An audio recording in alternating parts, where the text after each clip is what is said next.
चलिए हम लोग स्टार्ट करते हैं। और हम एक हफ्ते से काम कर रहे थे, थोड़ा थोड़ा सा काम कर रहे थे कम्प्रिहेंशन पे। और लास्ट ईयर का भी वीडियोस मैंने खुद अपना देखा, फिर वहां से चीजों को सीखा और उसको और कैसे इम्प्रूव किया जा सकता है उस पे भी मैंने काम करा। ठीक है। यहाँ पे जो 27 में से 25 क्वेश्चन लिखा है, 24 to 25 आराम से किया जा सकता है। यहाँ पे कोई भी बोल बच्चन नहीं हो रहा है, आराम से किया जा सकता है। आज का जो लेक्चर है वो डिवाइडेड है अपना आज कीवर्ड्स, जो डायरेक्टिव वर्ड्स है उस पे बात करेंगे हम।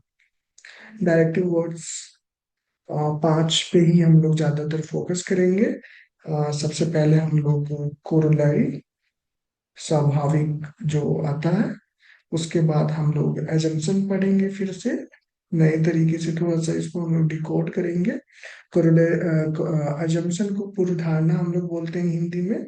फिर उसके बाद हम लोग इन्फ्रेंस, इन्फ्रेंस करना है यहाँ पे। यहीं पे मैं बताना चाहूंगा इन्फ्रेंस रीडर्स पॉइंट, रीडर क्या समझता है, रीडर क्या डिकोड करता है। ठीक है। रीडर, रीडर कौन हुआ, मैं हुआ और आप हुए, रीडर के पर्सपेक्टिव से। ठीक है। रीडर्स पर्सपेक्टिव यानी आप जो परिच्छेद या पैसेज पढ़े, आप उससे क्या समझे, दैट इज इन्फ्रेंस। ठीक है। इम्प्लाई, फिर आगे हम लोग पढ़ेंगे इम्प्लाई। इम्प्लाई ये others perspective, others perspective, other जो लिख रहा है, जो लिखने वाला लेखक है, उसके पर्सपेक्टिव से हम लोग चीजों को डिकोड करेंगे। इसको नहीं भी पढ़ेंगे हम लोग, कोई फर्क नहीं पड़ता है। लेकिन 4 से 5 क्वेश्चन को करने के लिए इसको पढ़ना जरूरी है। Corollary, assumption, inference, imply. फिर आगे हम लोग करेक्ट्स ऑफ द पैसेज पढ़ेंगे पढ़ेंगे और ऑर्डर्स, ऑर्डर्स के माइंड में क्या चल रहा है वो भी पूछता है, वो भी हम लोग पढ़ेंगे। सेंट्रल आइडिया, है ना, लॉजिकल एंड रैशनल इन्फ्रेंस, ये सब भी हम लोग थोड़ा थोड़ा सा देखेंगे। लेकिन इसको अगर हम नहीं भी पढ़ेंगे तो कोई फर्क नहीं पड़ता है, लेकिन इसको पढ़ ले रहे हैं इसलिए हम लोग की 4 से 5 क्वेश्चन में ये हेल्प करेगा हमें। जहाँ पे हमारा ऑप्शन ए, बी, सी और डी, दो ऑप्शन तो हम लोग एलिमिनेट कर देंगे। और दो ऑप्शन में हम लोग जब स्टक कर जाते हैं लास्टली, और बहुत क्लोज रहता है दोनों ऑप्शन, और ये समझ में ही नहीं आता है कि दोनों में से किसको सिलेक्ट करें, ए को करें या सी को करें, तो उस समय हमें क्या करना होता है, क्वेश्चन का डायरेक्टिव वर्ड्स देखते हैं। ठीक है। कोरोलरी पूछा है या एजम्पशन पूछा है, इन्फ्रेंस पूछा है, इम्प्लाई पूछा है।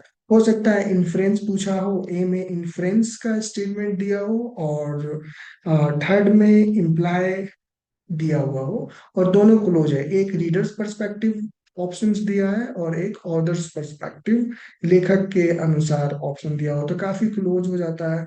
तो जैसे हमें पता है कि इम्प्लाई में ऑथर्स पर्सपेक्टिव यानी ऑथर्स परिच्छेद में, गंधास में, पैसेज में क्या बोलना चाह रहा है, तो हम लोग उसको टिक करते हुए अपनी एक्यूरेसी को इनहेंस करने के लिए इसको पढ़ रहे हैं। तो पहला सेशन आज हम लोग डायरेक्टिव वर्ड्स को डिकोड करेंगे, मीनिंग समझेंगे, कोरोलरी दे दिया। ठीक है। ये सब अलग अलग वर्ड है, राइट, ये अलग अलग वर्ड है, इसका मतलब इनके अलग अलग माने हैं। सिंपल सा समझना है। ठीक है। सबके अलग अलग मायने हैं। Crux, sum of the passage, ठीक है, central idea of the passage. ठीक है। ये सारी चीजों को पढ़ेंगे। फिर कल वाला सेशन हमारा किस चीज पे आधारित होगा, कल हम लोग गलत स्टेटमेंट्स का कलेक्शन देखेंगे एक बार। 2021 से लेके सारा चीज लेके मैं नहीं कलेक्ट कर रहा हूँ, इंपॉर्टेंट इंपॉर्टेंट चीजें कलेक्ट कर रहा हूँ। 2021 से 25 में जितने भी गलत ऑप्शन है, ठीक है, उसको हमने चार ग्रुप में डिवाइड करा है। एक्सट्रीम वर्ड, एक्सट्रीमिटीज, फिर उसके बाद मैनिपुलेटिव, कंस्ट्रक्टिव, प्रिस्क्रिप्टिव, इन सारी चीजों को हम लोगों ने 4 भाग में डिवाइड करके पहले गलत ऑप्शन को पढ़ के हम लोग देखेंगे ये गलत ऑप्शन दिखता कैसा है, होता कैसा है। ठीक है। तो 2 लेक्चर हम लोग पहले चीजों को समझेंगे, फिर उसके बाद डायरेक्ट हम लोग क्वेश्चन पीवाईक्यू, पीवाईक्यू पे जाएंगे, जहाँ पे 2025 से हम लोग स्टार्ट करेंगे और पीछे की तरफ बढ़ते जाएंगे। 2023, 2022, टाइम मिलेगा तो 2021 का भी हम लोग कर लेंगे। ठीक है। तो ऐसे करके हमने डिजाइन करा है। और बढ़ते चले जाएंगे। और 20, मतलब आप खराब से खराब वो आपकी लॉजिकल रीजनिंग है, फिर भी 20+ यहाँ से निकल जाएगा। हमें कितना करना चाहिए? 45+ एम करना चाहिए, जहां से 20 रीडिंग कॉम्प्रिहेंशन से आना ही चाहिए। डिस्ट्रिक्ट मजिस्ट्रेट बनने जा रहे हो, एसडीएम बनोगे, डीसी बनोगे, ठीक है, आईपीएस की तैयारी कर रहे हो, इतना हमें कॉमन सेंस डेवलप करना चाहिए थ्रू प्रैक्टिस, कि हम एक छोटा सा पैराग्राफ होता है, उस पैराग्राफ को समझ के जो पूछ रहा है उसका आंसर करना है, इतना हमें कॉमन सेंस बिल्कुल होना चाहिए। ठीक है, मैं यूपीएससी के साथ हूँ इसमें, तो हमें वो नहीं है तो डेवलप कर लेंगे हम लोग प्रैक्टिस से। तो 20 क्वेश्चन हम लोग रीडिंग कॉम्प्रिहेंशन से, एंड 25 क्वेश्चन किससे लाना है? हमें रीजनिंग एंड मैथ से लेके आना है। मैं ऑडिबल हूँ जी? रीजनिंग एंड क्वांट से लेके आना है। Yes sir. Yes sir, yes sir. ठीक है, तो 45 क्वेश्चन ही करना है। ठीक है, आज आप लोगों में से ही एक लड़की ही करी है, नाम मुस्कान और आकांक्षा में हम कंफ्यूज कर जाते हैं। अ, आकांक्षा, आकांक्षा आकांक्षा का मैसेज था, इन्होंने दूसरा सेकंड टेस्ट लगाया, और इन्होंने 48 क्वेश्चन अटेम्प्ट करा और 48 करेक्ट। तो मैंने तो अगला मैसेज करा कि एक भी गलती नहीं है, तो उन्होंने रिप्लाई करा, नो सर आज नहीं हुआ। और इससे पहले का भी हम बता देते हैं, सर लेट हो गया सेंड करने में, फोन खराब हो गया था। इसमें उनका अटेम्प्ट कितना है? दो दो चार दो छः आठ 10 12 14 16 18 19 20 21 22 23 24 25 26 27 28 29 30 31 32 33 34 35 42 43 लगभग 40 से 44, रफली काउंट करें, 40 से 44 है। इसमें भी इनका सेट निकल जाए, तो कुछ लोग कर रहे हैं, कुछ लोग नहीं कर रहे हैं, यानी it is all about eagerness. Eagerness जितना जुनून ज्यादा होगा, ठीक है, उतना लोग ज्यादा एफर्ट लगाएंगे और किया जा सकता है आसानी से। हम लोग को क्या करना है? सीसेट को हल्के में नहीं लेना है, सीसेट इज किलर। चलिए, तो हम लोग चलते हैं, पहले देखते हैं कोरोलरी। कोरोलरी को हिंदी में बोलते हैं, कोरोलरी को बोलते हैं स्वाभाविक परिणाम। ठीक है, कोरोलरी इज ए नेचुरल, यहाँ पे एक वर्ड देखेंगे, natural and logical consequence that directly follows from A stated fact और एक्शन।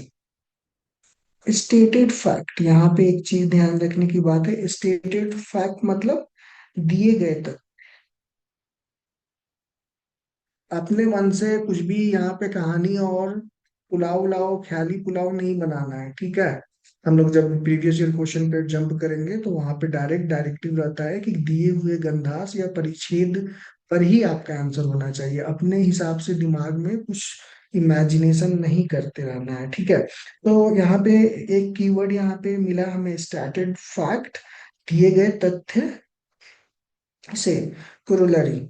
ठीक है, तो हिंदी में देख लेते हैं, यह स्वाभाविक स्वाभाविक और तर्कसंगत परिणाम है जो किसी दिए गए तथ्य या क्रिया से अनिवार्य रूप से उत्पन्न होता है। ठीक है, अगर हम बोले सेशन चलते चलते हम बोले ठीक है चलते हैं, मतलब या थोड़ी देर में सेशन को बंद कर, इसका मतलब क्या हुआ? कोरोलरी क्या हो जाएगा? सेशन को बंद किया जाए, टाइम हो गया। ठीक है, तो हम लोग इसको एग्जाम्पल से समझेंगे तो और ज्यादा क्लैरिटी आएगी। चलिए, पैसेज वन पढ़ते हैं और आप पर ही आधारित है। UPSC aspirant devote several years to systematic preparation. Several years, 1 साल, 2 साल, 3 साल, 4 साल, 5 6 साल, 7 साल, 8 साल तक लोग भी इन्वेस्ट कर देते हैं स्टडिंग डाइवर्स सब्जेक्ट्स। ठीक है, विभिन्न विषयों का अध्ययन। ठीक है, अटेम्प्टिंग मॉक टेस्ट। ठीक है, मॉक टेस्ट, मॉक टेस्ट का अभ्यास, रिफाइनिंग आंसर राइटिंग स्किल भी गेन करते हैं। ठीक है, उत्तर लेखन कौशल का विकास भी करते हैं, और मेंटेन डिसिप्लिन, और डिसिप्लिन भी रहते हैं, अनुशासित दिनचर्या का पालन करते हैं। पिछले वर्षों के प्रश्नों का विश्लेषण करते हैं, यानी पीवाईक्यू एनालिसिस करते हैं, and staying updated with current affairs, और करंट समसामयिक घटनाओं से भी अपने आप को परिचित रखते हैं। ठीक है, इसका इसके बाद हमें ऐसा स्टेटमेंट लाके रख देना है कि मैच हो जाए। ठीक है, इसके बाद आपको अगर बोल दिया जाए कि एक दो लाइन लिखो, तो क्या लिखेंगे? ठीक है, इसका रिजल्ट क्या होगा? ठीक है, इन सारी चीजों को करने से, जो बच्चा इन सारी चीजों को करता है तो इसका रिजल्ट क्या होगा? स्वाभाविक स्वाभाविक परिणाम क्या होगा? ठीक है, एक लड़का है, मार्केट जा रहा है, दौड़ रहा है, फिर घूम रहा है, फिर आ रहा है, दौड़ रहा है, घूम रहा है, दौड़ रहा है, घूम रहा है, दौड़ रहा है, घूम रहा है, इधर जा रहा है, उधर जा रहा है। स्वाभाविक परिणाम क्या होगा? थक जाएगा। ठीक है, गवर्नमेंट बहुत सारे बेनिफिशियरी प्रोग्राम लेके आ रही है बेनिफिशरीज को टारगेट करने के लिए, पॉवर्टी एलिवेशन का। फिर उसके बाद बहुत गवर्नमेंट गवर्नमेंट सर्विसेज को डोर स्टेप तक ले जाना चाह रही है। ठीक है, डीबीटी को प्रोत्साहित कर रही है। ठीक है, उसके बाद जन आरोग्य को आगे बढ़ा रही है। ठीक है, फिर उसके बाद जन औषधि को भी ले जा रही है, प्राइमरी जो मेडिकल फैसिलिटीज है उसको बिल्ड कर रही है। ये सारा चीज पैसेज में लिखा हुआ है, तो इसका स्वाभाविक परिणाम क्या होगा? Robust public service delivery. ठीक है, इसका स्वाभाविक परिणाम क्या होगा? जनता जनता को सुगमता प्रोवाइड करना, सुगम में सर्विस देना। ठीक है, स्वाभाविक जो भी हम काम कर रहे हैं, ठीक है, कोई एक लड़का है जो गलत काम कर रहा है, तो उसका रिजल्ट उसको क्या मिलेगा? गलत मिलेगा। ठीक है, एक लड़का है और अपने माता पिता का बहुत आज्ञाकारी है, सारा बात करता है, मतलब सारी बातें मानता है, और घर से भी जाता है तो माता पिता का परमिशन लेके जाता है, कुछ भी होता है तो सारी बातें अपने माता पिता भाई बहनों के साथ शेयर करता है। इसका स्वाभाविक परिणाम क्या है? कि वो गलत रास्ते पे नहीं भटकेगा, अगर भटकेगा तो लोग उसको करेक्ट करेंगे। ठीक है, तो यहाँ पे हम लोग थोड़ा सा समझेंगे, तो ही समझना बहुत जरूरी है। चार पांच क्वेश्चन जो हमारा गलत होता है, इन चार पांच को हम लोग प्रैक्टिस कर लेंगे तो सही हो जाएगा, और 25 24 हम लोग पहुंच जाएंगे। तो एक यूपीएससी एस्पिरेंट ये सारी चीजें करता है। ठीक है, विषयों का अध्ययन करता है, मॉक टेस्ट अभ्यास करता है, उत्तर लेखन का विकास करता है, आंसर राइटिंग स्किल को बढ़ाता है, और डिसिप्लिन्ड रहता है, और पीवाईक्यू को एनालिसिस करता है, और करंट अफेयर्स अपने आप को अपडेटेड रखता है। तो इसका रिजल्ट क्या होगा? Systematic preparation increases the chance of success. यानी अगर सिस्टमेटिक प्रिपरेशन आप लोग करेंगे तो आपके सफल होने की चांसेस ज्यादा होगी। ठीक है, सुनियोजित तैयारी सफलता की संभावना को बढ़ाती है। ठीक है, ये एक लड़का है, एक महीना पढ़ता है, 2 महीना घूमता है, इधर घूमता है, उधर घूमता है, पैसे घर से आते हैं, पैसा बर्बाद करता है, और गर्लफ्रेंड भी रखा हुआ है, गर्लफ्रेंड के साथ भी घूमता है, पढ़ाई पे ध्यान नहीं देता है, गर्लफ्रेंड ही उल्टा उल्टा बोलती है कि बाबू पढ़ लो, बोलेगी भी अभी टाइम बहुत है। ठीक है, तो स्वाभाविक परिणाम क्या होगा? उसके एग्जाम क्वालिफाई करने की संभावना बहुत ही कम होगी, या ना की बराबर होगी। तो समझ रहे हो स्वाभाविक परिणाम किसको हम लोग कहते हैं? चलिए एक और एग्जांपल लेते हैं। एक और एग्जांपल, अगला एग्जांपल, इसको पहले हम लोग समझ जाते हैं, पहले इसको ना पहले दिमाग में बैठा लेना है। 1 2 दिन आज भी हम लोग का थियोरेटिकल चलेगा, कल भी थियोरेटिकल चलेगा। इसको स्किप भी कर देंगे तो 20 क्वेश्चन आराम से हम लोग कर लेंगे, लेकिन हम चाहते हैं कि 24 25 26 तक भी किया जाए। तो बस इसको 2 दिन आप लोग मेहनत कर लेंगे, बस समझ लेना है, दिमाग में याद कर आपको कैसे प्रैक्टिस करना है। आपको ये वर्ड 4 5 लिख के अपने स्टडी टेबल के सामने चिपका देना है। आपको खुद से बोलना है कोरोलरी का मतलब क्या होता है, और आपको खुद से आंसर देना है कि स्वाभाविक परिणाम।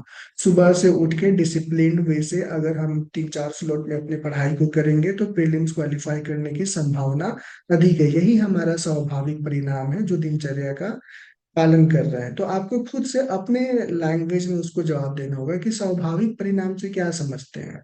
ठीक है, लोगों की इज्जत करेंगे, बड़ों का आदर करेंगे तो आपको भी आदर मिलेगा, और उनका आशीर्वाद क्या मिलेगा? स्वाभाविक परिणाम क्या है? आशीर्वाद मिलेगा।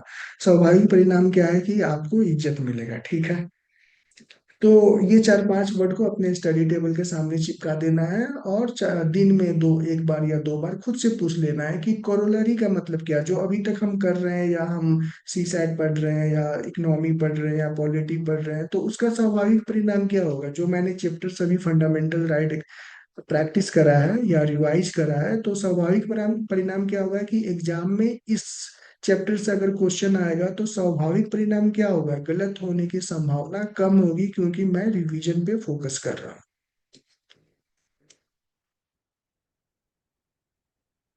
तो थोड़ा बहुत क्लियर हुआ होगा।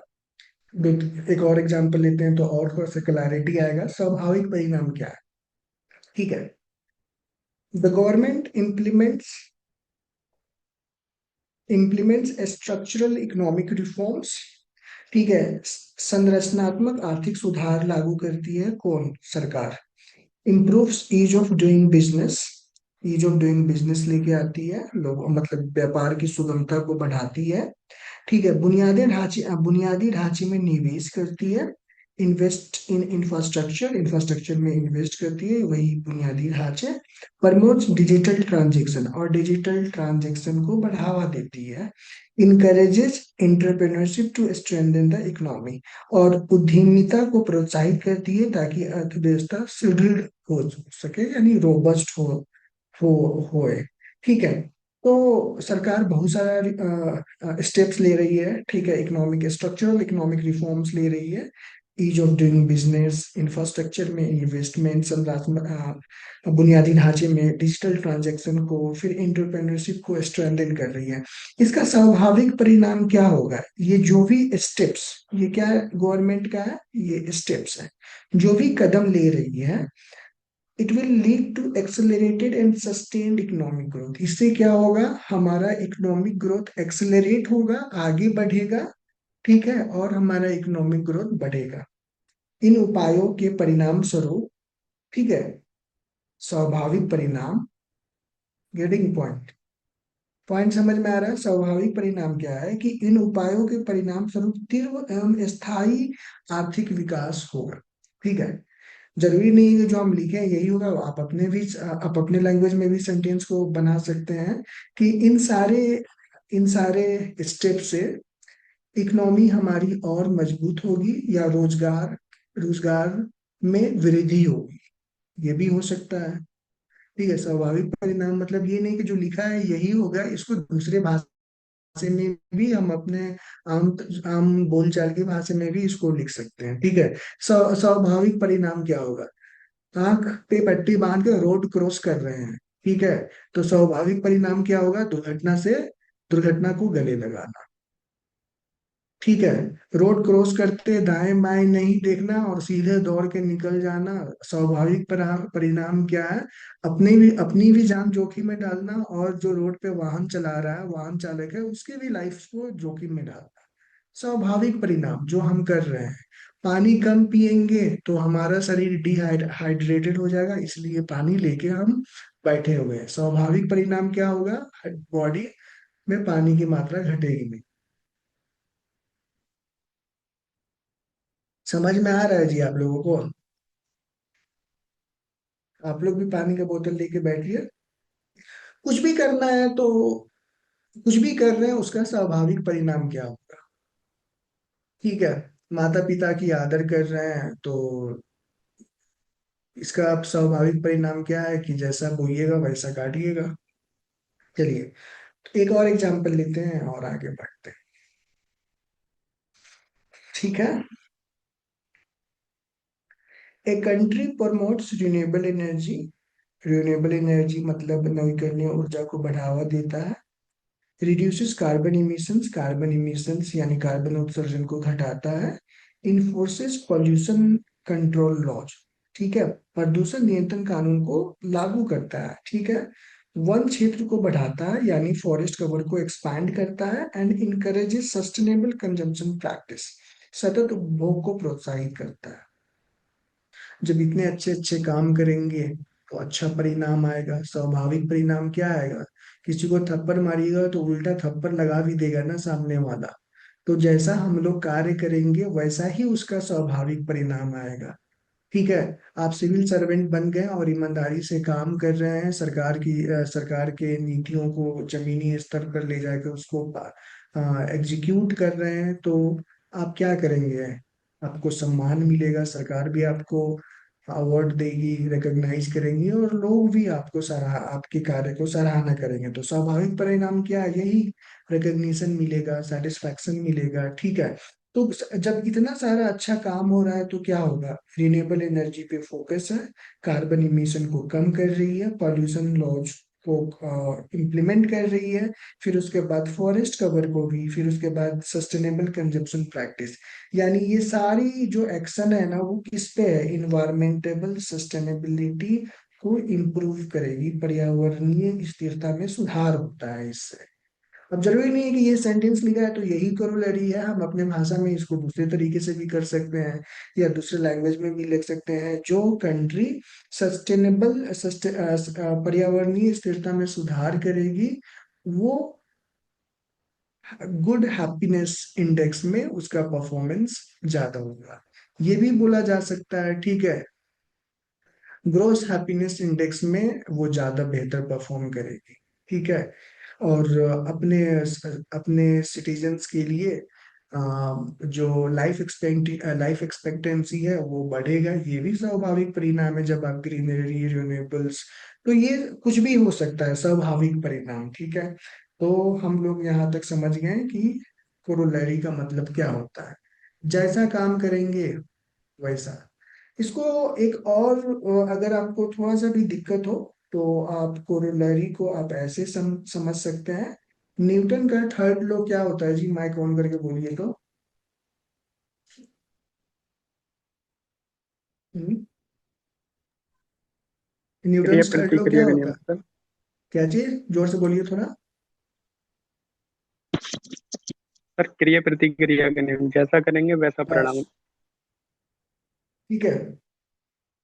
मेरी माता जी हमको बोलती थी कि बेटा फुटबॉल को ना जितना तेजी से दबाओगे, यानी ये फुटबॉल है ना, इसको जितना ऊपर से आप इसको दबाओगे, भाई भाई में हम लोग बचपन में सिबलिंग तो बहुत लड़ते थे, ठीक है, तो बोलती थी इसको जितना दबाओगे ना ये नीचे तो आएगा, जितना फोर्स लगाओगे ये तो नीचे दबेगा, लेकिन उतना ही फोर्स रिलीज भी करेगा, मतलब जितना फोर्स हम लोग करेंगे तो जो भी काम करेंगे क्रिया के प्रति प्रतिक्रिया होगी, ठीक है। तो कोरोलरी आपको ये समझना है, अच्छा काम करेंगे, अच्छे से प्रिपरेशन करेंगे, पीवाईक्यू का एनालिसिस करेंगे, मॉक टेस्ट लगाएंगे, सेक्शनल टेस्ट लगाएंगे, मल्टीपल टाइम रिवीजन करेंगे, अ, अपने मतलब रिसोर्सेस को लिमिट करेंगे, जैसे को तैसा, ये भी बोल सकते हैं। मीनू का जवाब आया है जैसे को तैसा, कोरोलरी। ठीक है, जैसा हम लोग काम करेंगे, जैसा एक्शन करेंगे वैसा ही हमें रिजल्ट मिलेगा, सिंपल। दिन भर सोए रहेंगे तो एग्जाम तो निकलेगा नहीं, ठीक है। सोचते रहेंगे कुछ उधर से जादू चल जाएगा, दुआ कबूल हो जाएगी, ये कर लेंगे वो कर लेंगे, ऐसा कुछ होने वाला नहीं है, मेहनत पहले करना होगा, ठीक है, जैसे को तैसा। न्यूटन थर्ड लॉ थोड़ा सा दिमाग में ले आएंगे, तो हमें लगता है कि ये वर्ड क्लियर हो गया। जब भी यूपीएससी बोलेगा कोरोलरी, तो ना ही उल्टा सीधा कुछ भी नहीं सोचना है, इसके बाद हम इसको एक सेंटेंस ऐड करना है। क्या ऐड करें, ठीक है। जैसे मान लेते हैं, थोड़ा सा एक और चीज हम समझाते हैं जब भी ऐसा हो। ए, ए, सी, ई, आई, और यहाँ पे खाली स्थान, ठीक है, ये आई है और यहाँ पे फिल इन द ब्लैंक। यहाँ पे बताइए क्या आना चाहिए, यही कोरोलरी है, ठीक है। ए, इसका न्यूमेरिकल वैल्यू लिखिए, सी का 3 होता है, ई का 5 होता है, जी का 7 होता है, आई का 9 क्या होता आना है। चाहिए? जब हम यहाँ से देख रहे हैं तो +2, +2, +2, ठीक है, +2, तो यहाँ पे क्या हो जाएगा, आई का 9, जी का 10, की का 11, ठीक है। तो हमारा आंसर क्या हो जाएगा, के का 11। आप ऐसे भी सोच सकते हो, तो यहाँ से हम क्या करेंगे, +2 करेंगे, तो के हमारा आंसर होगा। जैसा रिदम में वो जा रहा है वैसा ही हमारा आंसर आना चाहिए, सिंपल सा बात है। कोरोलरी मतलब स्वाभाविक परिणाम। देख रहे हैं कि ए सी जी आई, तो ऐसे भी हम लोग कर सकते हैं, ठीक है। ठीक है, 90s का गाना चला रहे हैं, 90s का गाना चला रहे हैं और यहाँ पे गाते गाते पॉप गाने लगे, वो हमारा कोरोलरी नहीं है, ठीक है, कोरोलरी नहीं है। कोरोलरी का मतलब एक लड़का है जो सुबह उठता है, नहाता है, फ्रेश होता है, मेडिटेशन करता है, फिर उसके बाद किताब उठा के लाइब्रेरी चला जाता है, या अपने स्टडी टेबल घर में ही बैठ जाता है और पढ़ाई करता है। फिर उसके बाद पूरे दिनचर्या को डिसिप्लिन से सारा चीजों को फॉलो करता है, रिसोर्सेज को लिमिट रखता है, मल्टीपल टाइम रिवीजन देता है, एक्टिव रिकॉल करता है, पीवाईक्यू एनालिसिस भी करता है, मेंटर की बात भी मानता है, और ऐसे करके वो 1 साल से पढ़ता हुआ आ रहा है। स्वाभाविक परिणाम क्या होगा, उसके प्रीलिम्स पास करने की संभावना अत्यधिक है। जो ये सब काम करेगा वो क्या करेगा, पास ना करेगा, फेल थोड़ी होगा। तो 3 एग्जाम्पल हम लोग देखें, तो इससे हमें लग रहा है कि हमें क्या है, क्लैरिटी मिल रही है कोरोलरी का मतलब क्या होता है। ठीक है, corollary is a natural and logical consequences directly follows from the stated fact. जो बताया जा रहा है कहानी में, पैसेज में, परिच्छेद में, उसी पे बेस्ड होना चाहिए, जो स्टेटेड फैक्ट। ऐसा नहीं कि अपने मनगढ़ंत कहानी बना दी है। ठीक है, स्वाभाविक और तर्कसंगत परिणाम, लॉजिकल होना चाहिए और दिए गए तथ्य पर आधारित होना चाहिए। चलिए आगे चलते हैं, नहीं तो बहुत ज्यादा लंबा जाएगा। एजम्पशन को हिंदी में बोलते हैं पूर्वधारणा। पूर्वधारणा, पहले इसको हम लोग देखते हैं मीनिंग क्या है। An assumption is an unstated belief, या यहाँ पे हम लोग फैक्ट भी लिख सकते हैं। अनस्टेटेड फैक्ट, अनस्टेटेड मतलब छिपी हुई, अप्रकट, यानी उसमें लिखा हुआ नहीं है। ठीक है, पैसेज में, परिच्छेद में लिखा हुआ नहीं है, अनस्टेटेड है। धारणा है जिसे सत्य मानना आवश्यक होता है ताकि तर्क या कथन टिक सके। मतलब पैसेज में लिखा हुआ नहीं है, उसमें छुपा हुआ है और उसी पे बेस्ड है। ठीक है, उसी को बोलते हैं assumption. Must be accepted as a true for the argument to remain valid. उसका सत्य होना बहुत ही जरूरी है, नहीं तो वो पूरा पैसेज धराशायी हो जाएगा। वो ऐसा एक बिलीफ या स्टेटमेंट जो बेस होता है, और इस बेस पे ही पैसेज थमा हुआ होता है। अगर ये बेस अगर हिल जाएगा तो ये सब गिर जाएगा। ठीक है, तो एजम्पशन जो होता है वो क्या होता है, वो बेस होता है,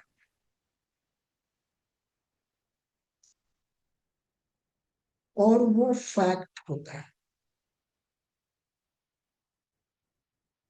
वो किसी भी स्थिति में सही ही होगा। जैसे इससे पहले मैंने जो एग्जांपल दिया है कि एक लड़का सुबह उठता है, फ्रेश होता है, मेडिटेशन करता है और पढ़ाई करने बैठ जाता है।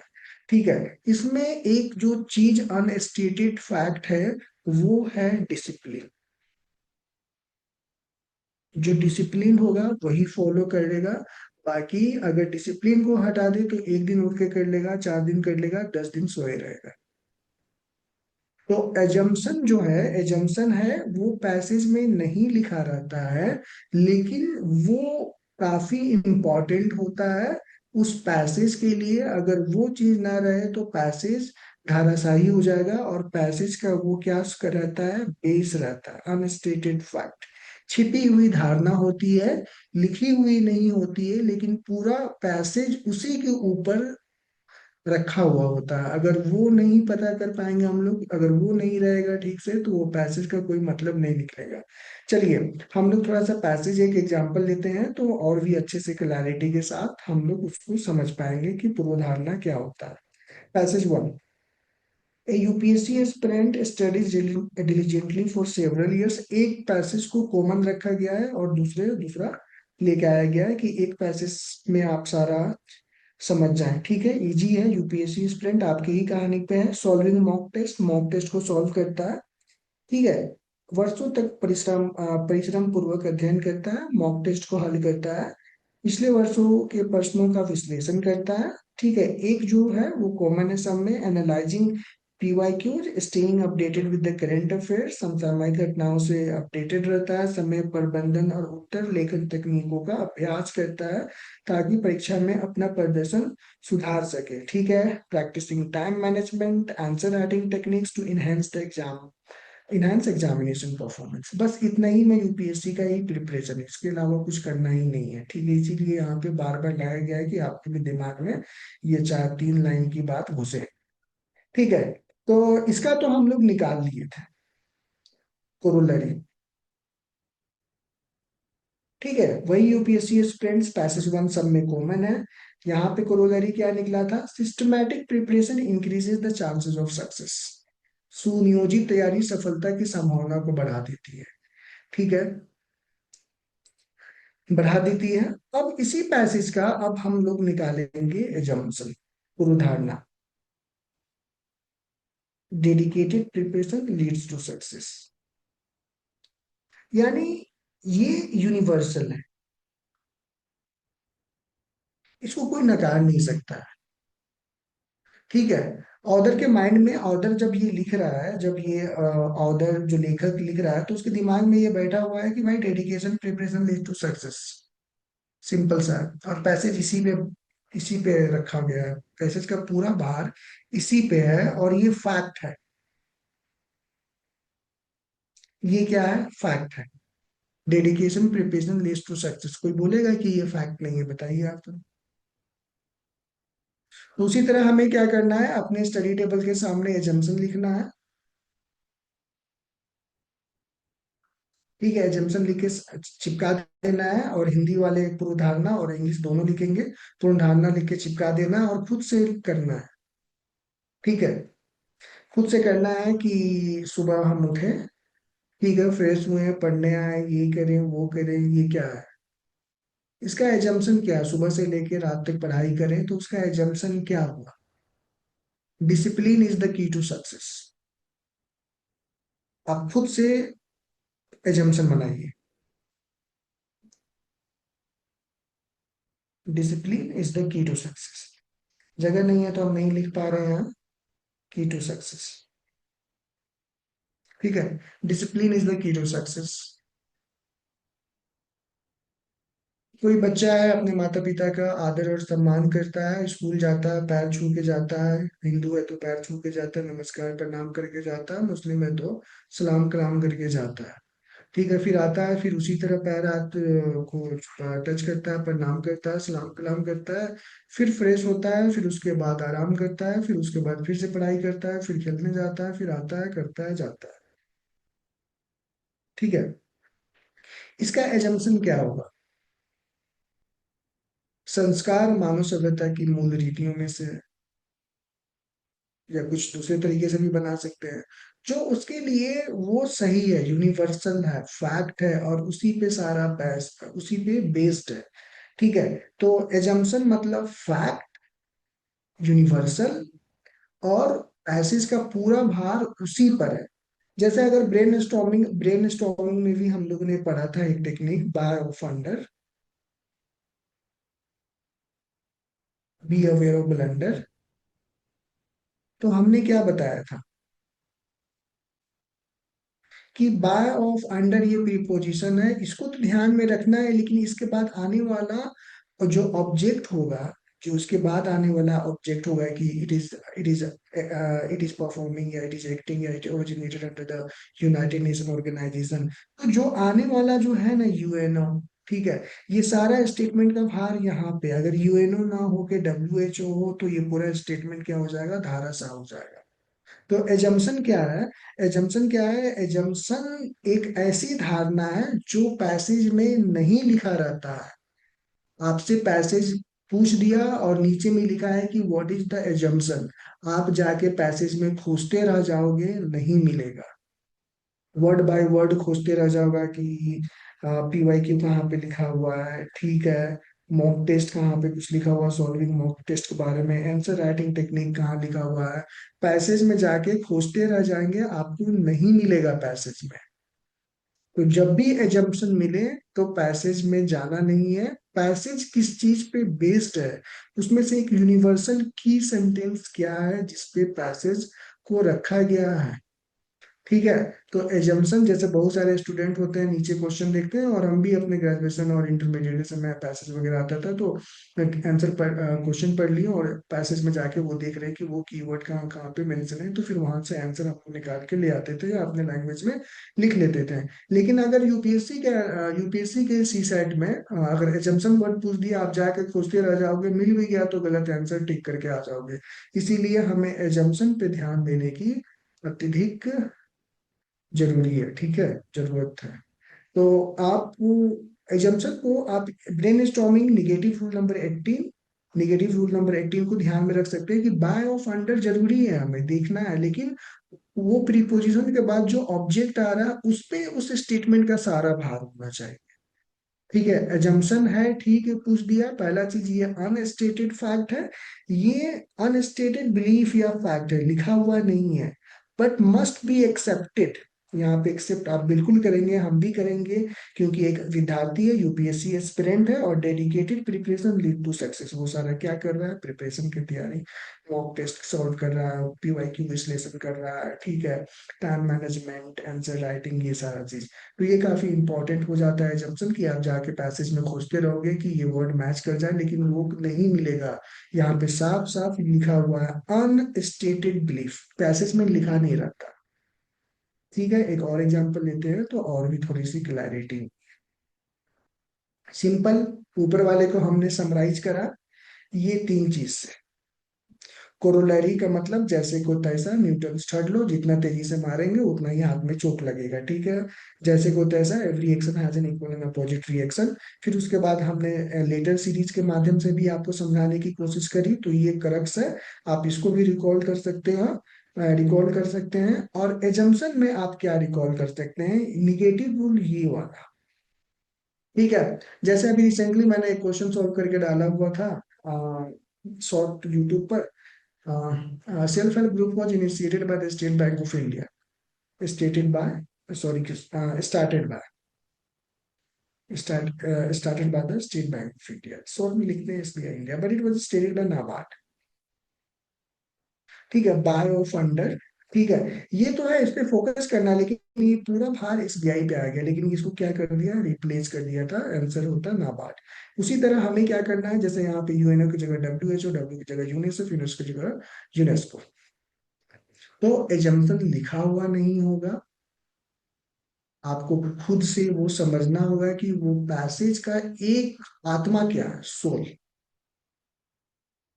ठीक है, तो हम लोग धीरे धीरे इसको समराइज करते हुए अगले पैसेज पे चलते हैं। और इसको, ये चार पांच ही वर्ड है, इसको अपने स्टडी टेबल के सामने लिख के चिपका देना है, और दिन में दो तीन बार खुद से पूछ लेना कि कोरोलोरी का मतलब।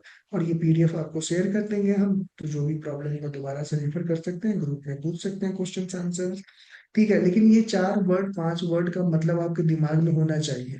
एजम्पशन पूछ दिया, कुछ मालूम ही नहीं है एजम्पशन के बारे में, और आप जाके पैसेज खोज रहे हैं कि भाई क्यों, कहाँ लिखा हुआ है, टाइम मैनेजमेंट क्या लिखा हुआ हो, गलत करके आना है। ठीक है, passage two, government reduces corporate tax को कम करी, में कमी करती है, सिंप्लीफाइज कंप्लायंस प्रोसीजर्स, अनुपालन प्रक्रियाओं को सरल बनाती है, यानी indirectly ease of doing business, लगभग सेम है पैसे जो ऊपर में था। प्रमोट्स डिजिटल पेमेंट्स को प्रमोट करती है, UPI and all, and launches incentive in scheme to encourage investment, डिजिटल भुगतान को बढ़ावा देती है, और निवेश और औद्योगिक विकास को प्रोत्साहित करने के लिए प्रोत्साहन योजना शुरू करती है। ठीक है, इनकरेज इन्वेस्टमेंट इंडस्ट्रियल ग्रोथ, ये सब किस लिए कर रही है, बताइए। तो इसका एजम्पशन क्या निकल के आएगा, लोअर टैक्स, ठीक है, and simplified regulation encourages investment.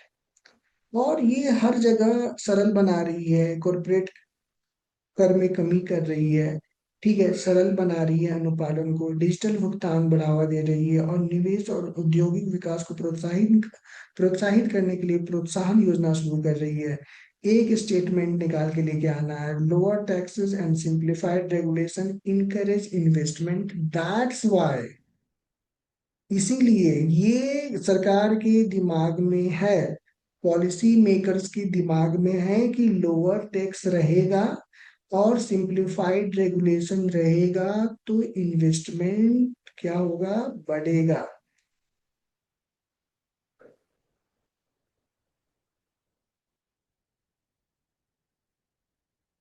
अनस्टेटेड belief.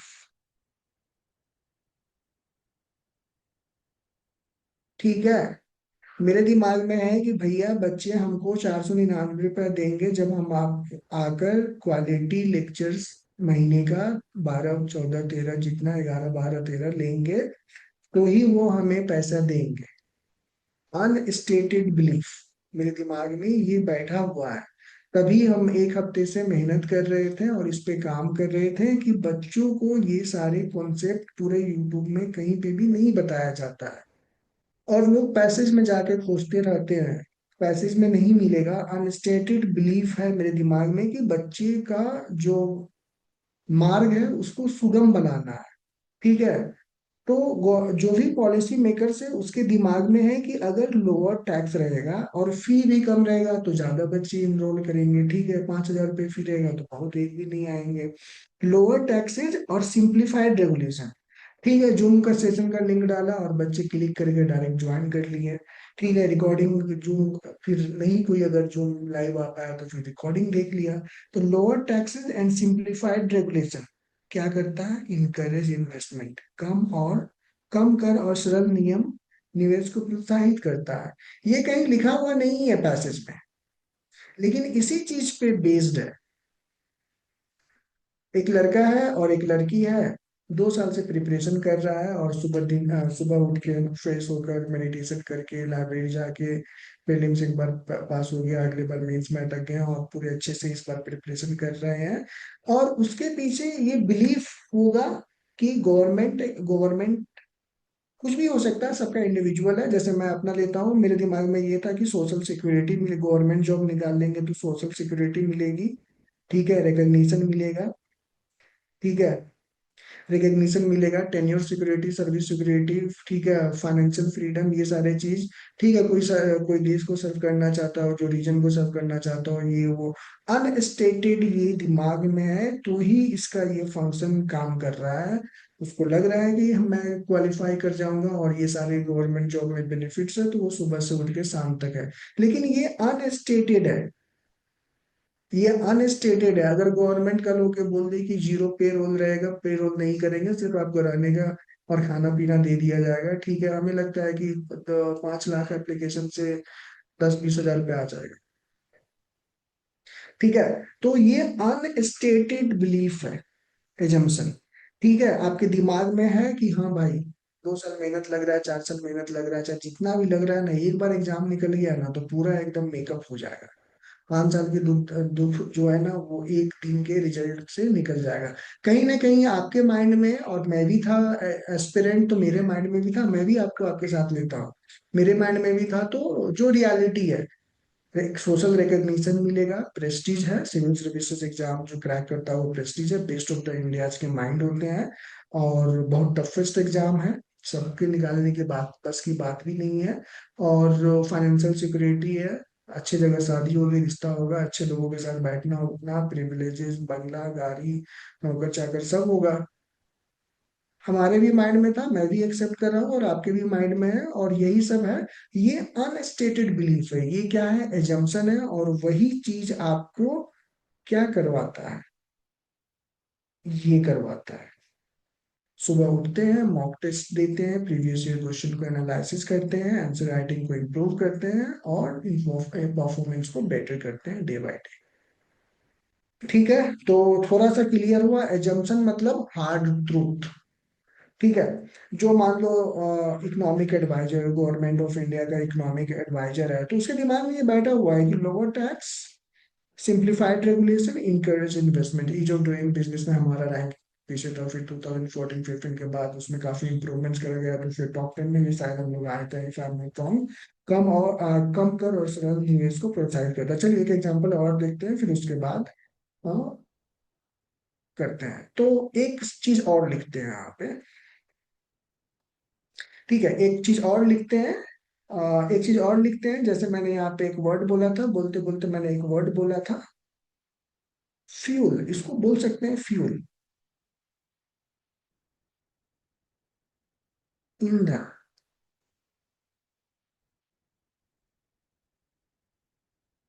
ईंधन ऐसे लिखेंगे। ईंधन, ईंधन देता है। गवर्नमेंट सिविल सर्विसेज का एग्जाम निकालना प्रेस्टिजियस है, सोशल रिकग्निशन मिलता है, सोशल सिक्योरिटी मिलती है, और आप बेनिफिट्स कम एंजॉय करते हैं, आपके फैमिली ज्यादा प्रिविलेजेस एंजॉय करती है। ठीक है, तो ये क्या है, ईंधन है। यही ईंधन की वजह से यूथ कितना साल, 10 साल, 10 साल, 5 साल, 6 साल प्रिपरेशन में अपना इन्वेस्ट करते हैं। तो एक हमने समराइज करा था, by of under, by of under rule, assumption मिले तो बाय ऑफ अंडर रूल याद करिए कि we need to recognise the by of under preposition, लेकिन उसके बाद जो आता है ना वो मैटर करता है। ठीक है, उसी, क्योंकि पूरा स्टेटमेंट्स का भार इस पे है, ऑब्जेक्ट पे, तो उसी तरह एक ऐसा आइडिया है। ठीक है, ऐसा आइडिया जैसे मैं खुद एक्सेप्ट करता हूँ कि मैं यहाँ पे बैठा हुआ, आप लोगों का, मैं अपना यहाँ पे 1 घंटा 1.5 घंटा इन्वेस्टमेंट कर रहा हूँ, तो आप लोगों ने मुझे पे करा, पे नहीं करोगे कल से सेशन नहीं होगा, सिंपली सी बात है। हमारा फ्यूल क्या है, दैट आई एम अर्निंग, मैं जो भी अपना इन्वेस्टमेंट कर रहा हूँ तो उसका मुझे फल मिल रहा है, छोटा सा मिल रहा है, थोड़ा सा मिल रहा है, लेकिन मिल रहा है। ठीक है, फ्यूल क्या है, मेरा अर्निंग है। ठीक है, सोल क्या है, किसी भी आत्मा का मतलब बॉडी का सोल क्या है, सोल जिस्म से निकल गया यानी डेड बॉडी। मेरा नाम क्या है, नुमान, मेरा सोल बॉडी से निकल गया, I am not human, I am dead body. ठीक है, तो जो एजम्पशन है उसका सोल क्या है, ठीक है, उसका आत्मा क्या है, कोई भी मर जाता है तो उसको नाम से नहीं बोलते, डायरेक्ट डेड बॉडी। तो ठीक है, तो वो सोल जो निकल गया, तो सोल निकल गया तो वो क्या, वो एजम्पशन है, उसी पे पूरा है। और ये वाला एग्जांपल को आप याद रखिएगा कि the self help group initiative was started by the SBI, लेकिन एसबीआई नहीं, नाबार्ड। ठीक है, या आप ये देख लीजिएगा, क्वेश्चन को फिर से रिफर करिएगा, 100 में जाके देखिएगा, आई एम नॉट श्योर। तो ये हो गया, तो दो चीज हम लोग देख लिए। एक और एग्जांपल लेके चलते हैं, तो और भी क्लैरिटी आई। जितना क्लैरिटी आपके पास होगा एग्जाम में, उतने अच्छे से डील कर पाइएगा, और बिलीव मी, 15 से 20 मिनट में आपका पूरा पैसेज कंप्लीट हो जाएगा। 1 घंटा 40 मिनट में सिर्फ दो ही सब्जेक्ट आपको करने जो रह जाएंगे, वो रीजनिंग और मैथ। जितना ज्यादा उधर टाइम मिलेगा उतना ज्यादा। और सीसेट में हमें सबसे ज्यादा ध्यान देना है एक्यूरेसी पे, एक्यूरेसी को ज्यादा प्रेफरेंस देना है rather than अटेम्प्ट। लेकिन मिनिमम अटेम्प्ट 45 से तो नीचे नहीं होना चाहिए, हो सकता है 44 हो, आपके एक्यूरेसी अच्छे हो, अब इसको सीरियसली नहीं लेना है। चलिए, government ban plastic, single use plastics, government ban single use plastic, promote recycling initiatives. ठीक है, सरकार सिंगल यूज प्लास्टिक पर प्रतिबंध लगाती है, रिसाइकलिंग को बढ़ावा देती है, बिल्कुल रिसाइकलिंग होना चाहिए।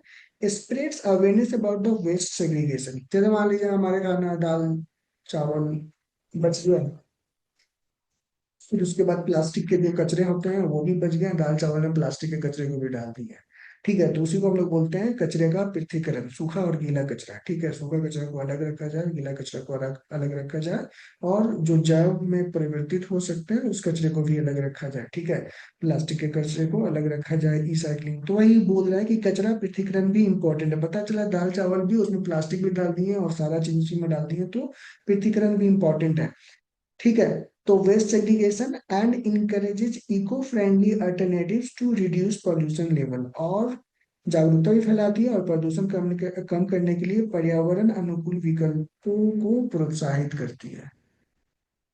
ठीक है, एक स्टेटमेंट दिमाग में मेरा बैठा होगा, और ऑर्डर उसी पे ये, उसी चीज पर ये लिख दिया, एक एक की थिंग।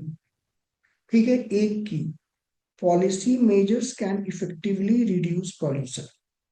अगर पॉलिसी मेजर्स लेके आएंगे, नीतिगत उपाय प्रदूषण को प्रभावी रूप से कम कर सकती है। कैसे, ये नीतिगत ही मेजर्स है जो हम लोग डिस्कस कर रहे हैं। बैन कौन करता है, government.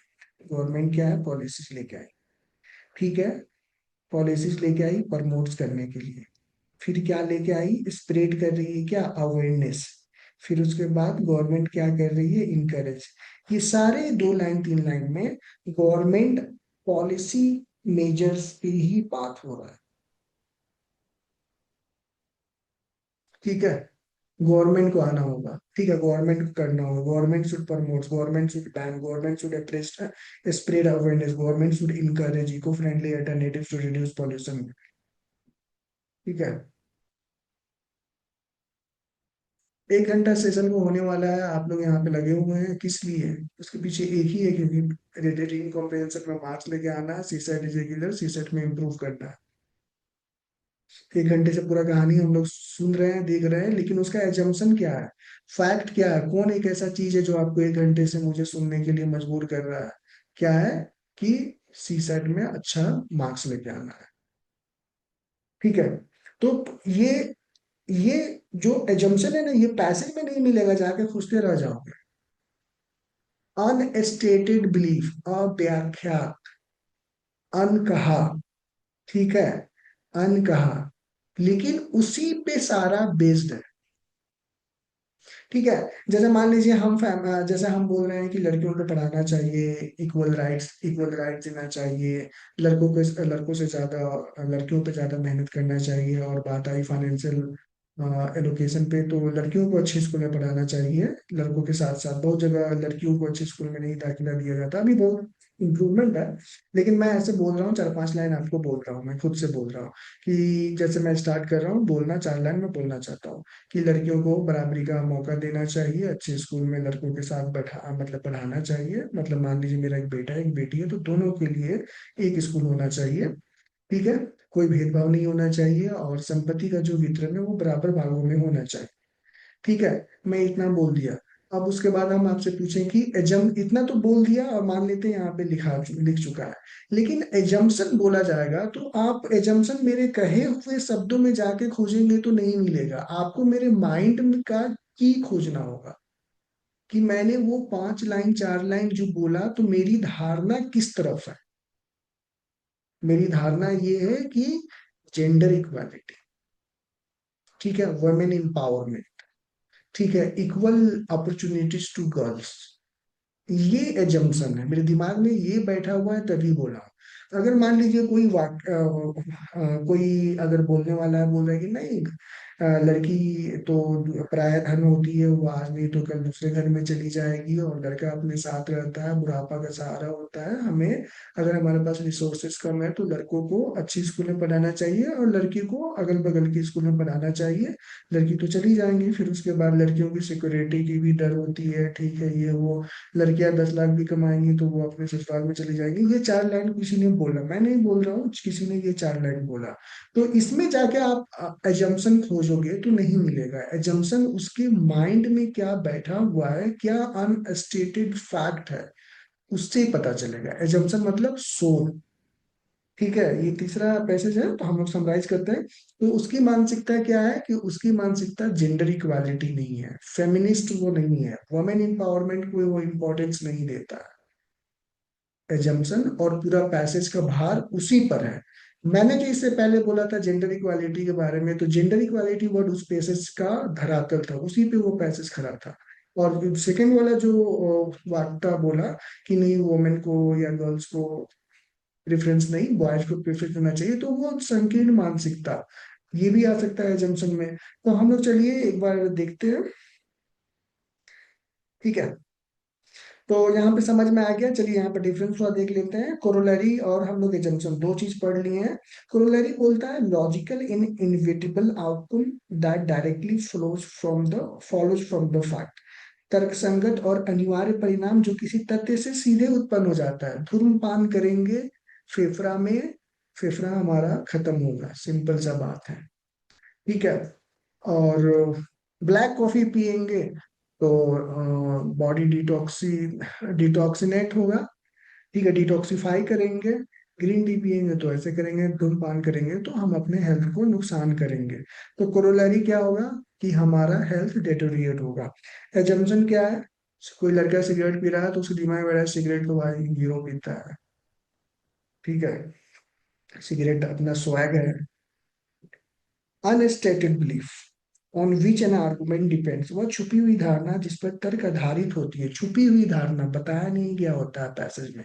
Success depends only on preparation, दिमाग में पता है, तभी तो आप प्रिपरेशन कर रहे हैं। आपके दिमाग में कहीं ना कहीं बैठा हुआ है कि सक्सेस लेना है तो भैया प्रिपरेशन करना है, सीसेट करना है, सीसेट में पास करना है, तो सारे तीनों सेक्शन को थोड़ा सा इंपॉर्टेंस देना है। तो आप यहाँ से थोड़ा सा देखिएगा, और एक एग्जाम्पल लेते हैं और एक पैसेज और लेते हैं, और कोरोलरी भी निकालते हैं उससे और एजम्पशन भी निकालते हैं, क्योंकि दो वर्ड हम लोग सीख चुके हैं।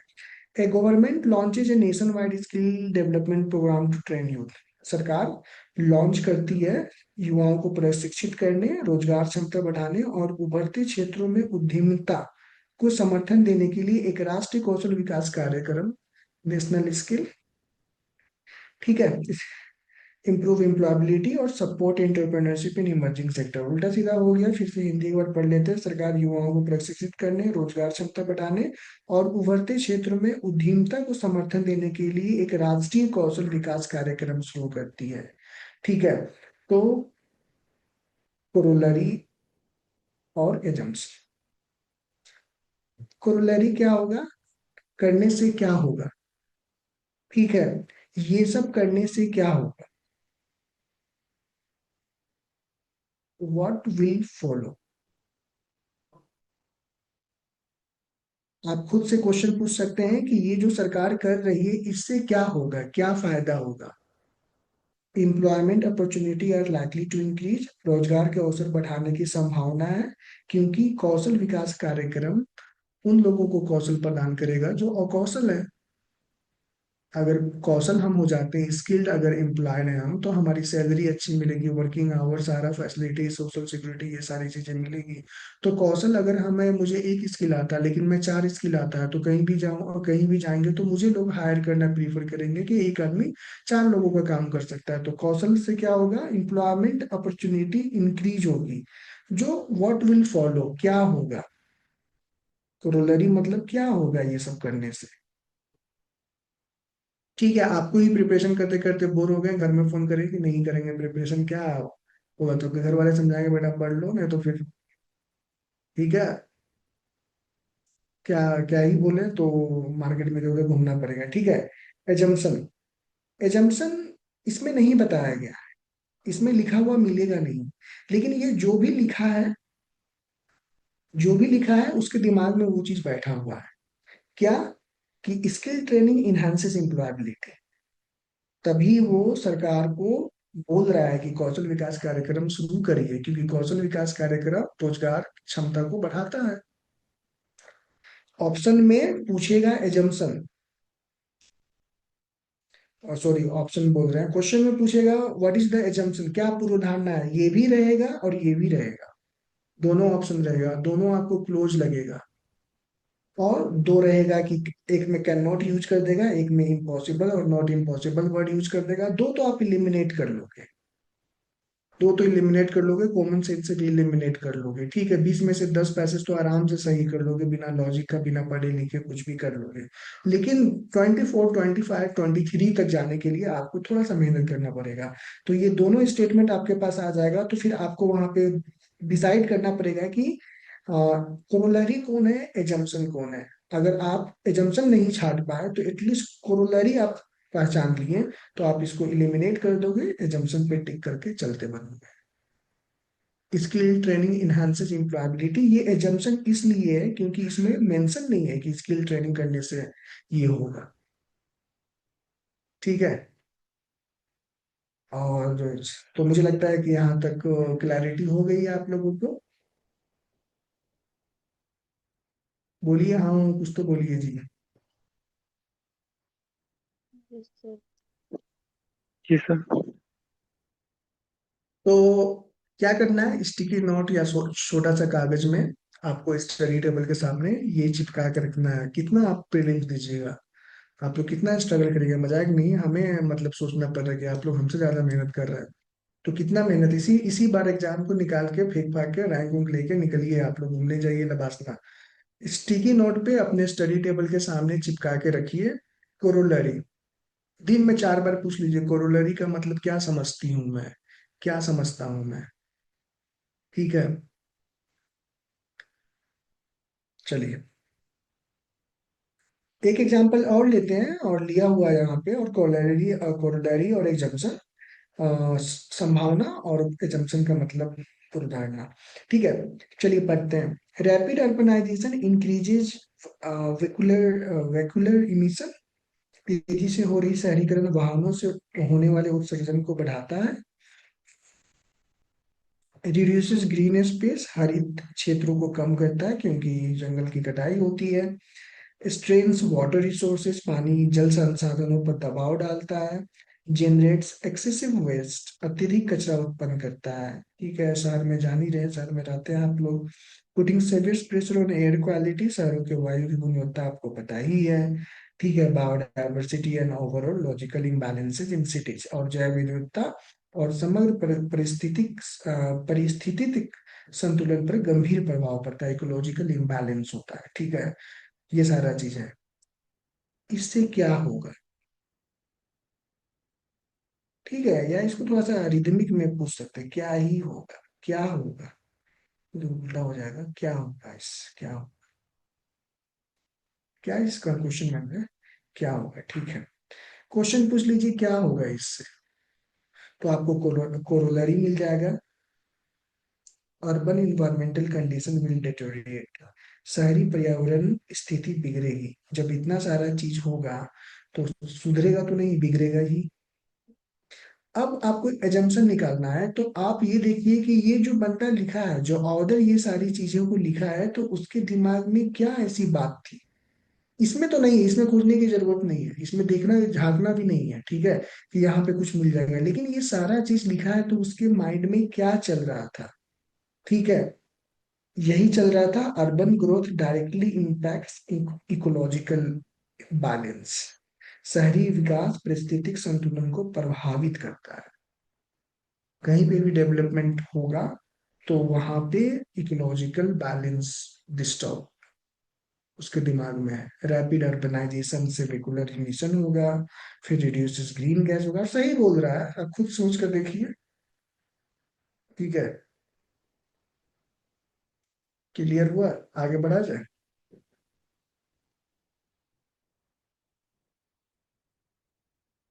ठीक है,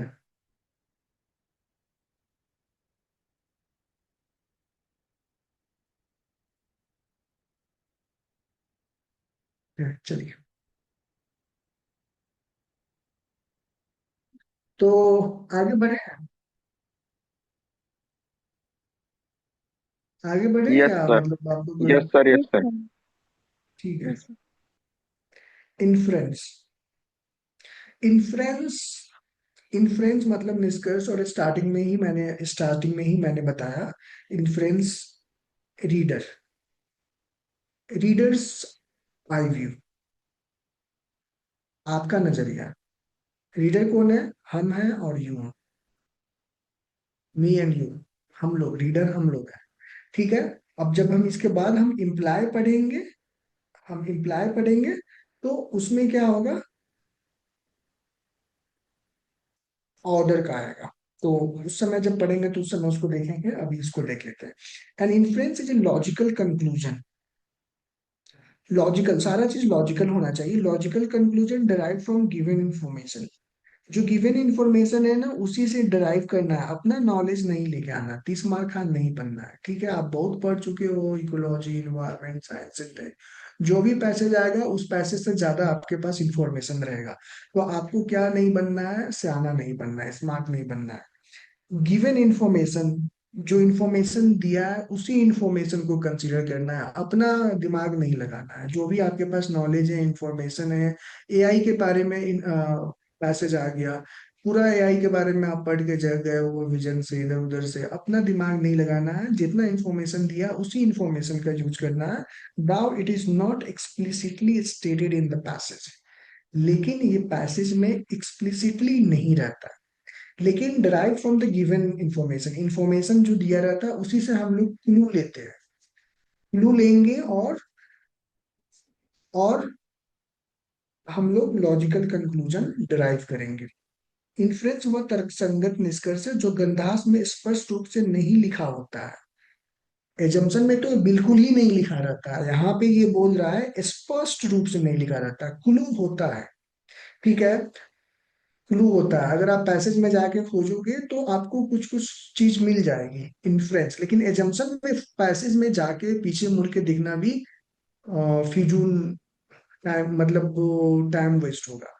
लेकिन इसमें अगर हम पैसेज में जाके थोड़ा सा एक दो लाइन ऊपर नीचे दाएं बाएं देख लेंगे तो हमें थोड़ा सा क्लू मिल सकता है। स्पष्ट रूप से नहीं लिखा होता है लेकिन क्लू होता है, परंतु उपलब्ध जानकारी के आधार पर निकाला जा सकता है।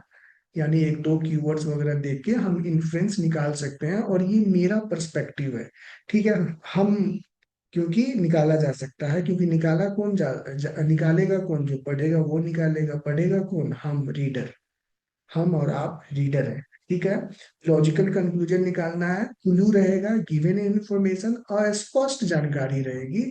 इस अस्पष्ट रूप से लिखा नहीं होता है, और लिखा हुआ रहेगा तो पूछेगा काहे के लिए आपसे, सिंपल सा चीज है। तो इन्फ्रेंस, इन्फ्रेंस इन्फ्रेंस को बोल सकते हैं शॉर्ट में माई रिफरेंस, मतलब याद करने के लिए हम, मतलब एक रिदमिक में मैं आपको सजेस्ट कर रहा हूँ, इन्फ्रेंस बोले तो माई रिफरेंस, मेरा क्या है, समझ रहे हैं, मेरा रेफरेंस क्या है, मतलब ऐसे याद करने के लिए आप कर सकते हैं कि आप एग्जाम में कंफ्यूज ना हो। आपको अपने को वहां पे रखना है और इंफॉर्मेशन जो दिया गया है उससे जानकारी को लॉजिकल कंक्लूजन निकालना है, यूज करके उस जानकारी का। चलिए हम लोग एक पैसेज सॉल्व करते हैं, फिर उसके बाद क्लैरिटी आ जाएगी। पहला पैसेज सब में कॉमन है, सो दैट आप एक पैसेज को भी याद रख लें थोड़ा सा, तो कहानी ठीक हो जाएगी एग्जाम में। यूपीएससी एस्पिरेंट फॉलोज ए डिसिप्लिन स्टडी रूटीन, सब में यही कहानी हम बताए हैं। कोई यूपीएससी अधिकारी अभ्यर्थी सुनिश्चित अनुशासित,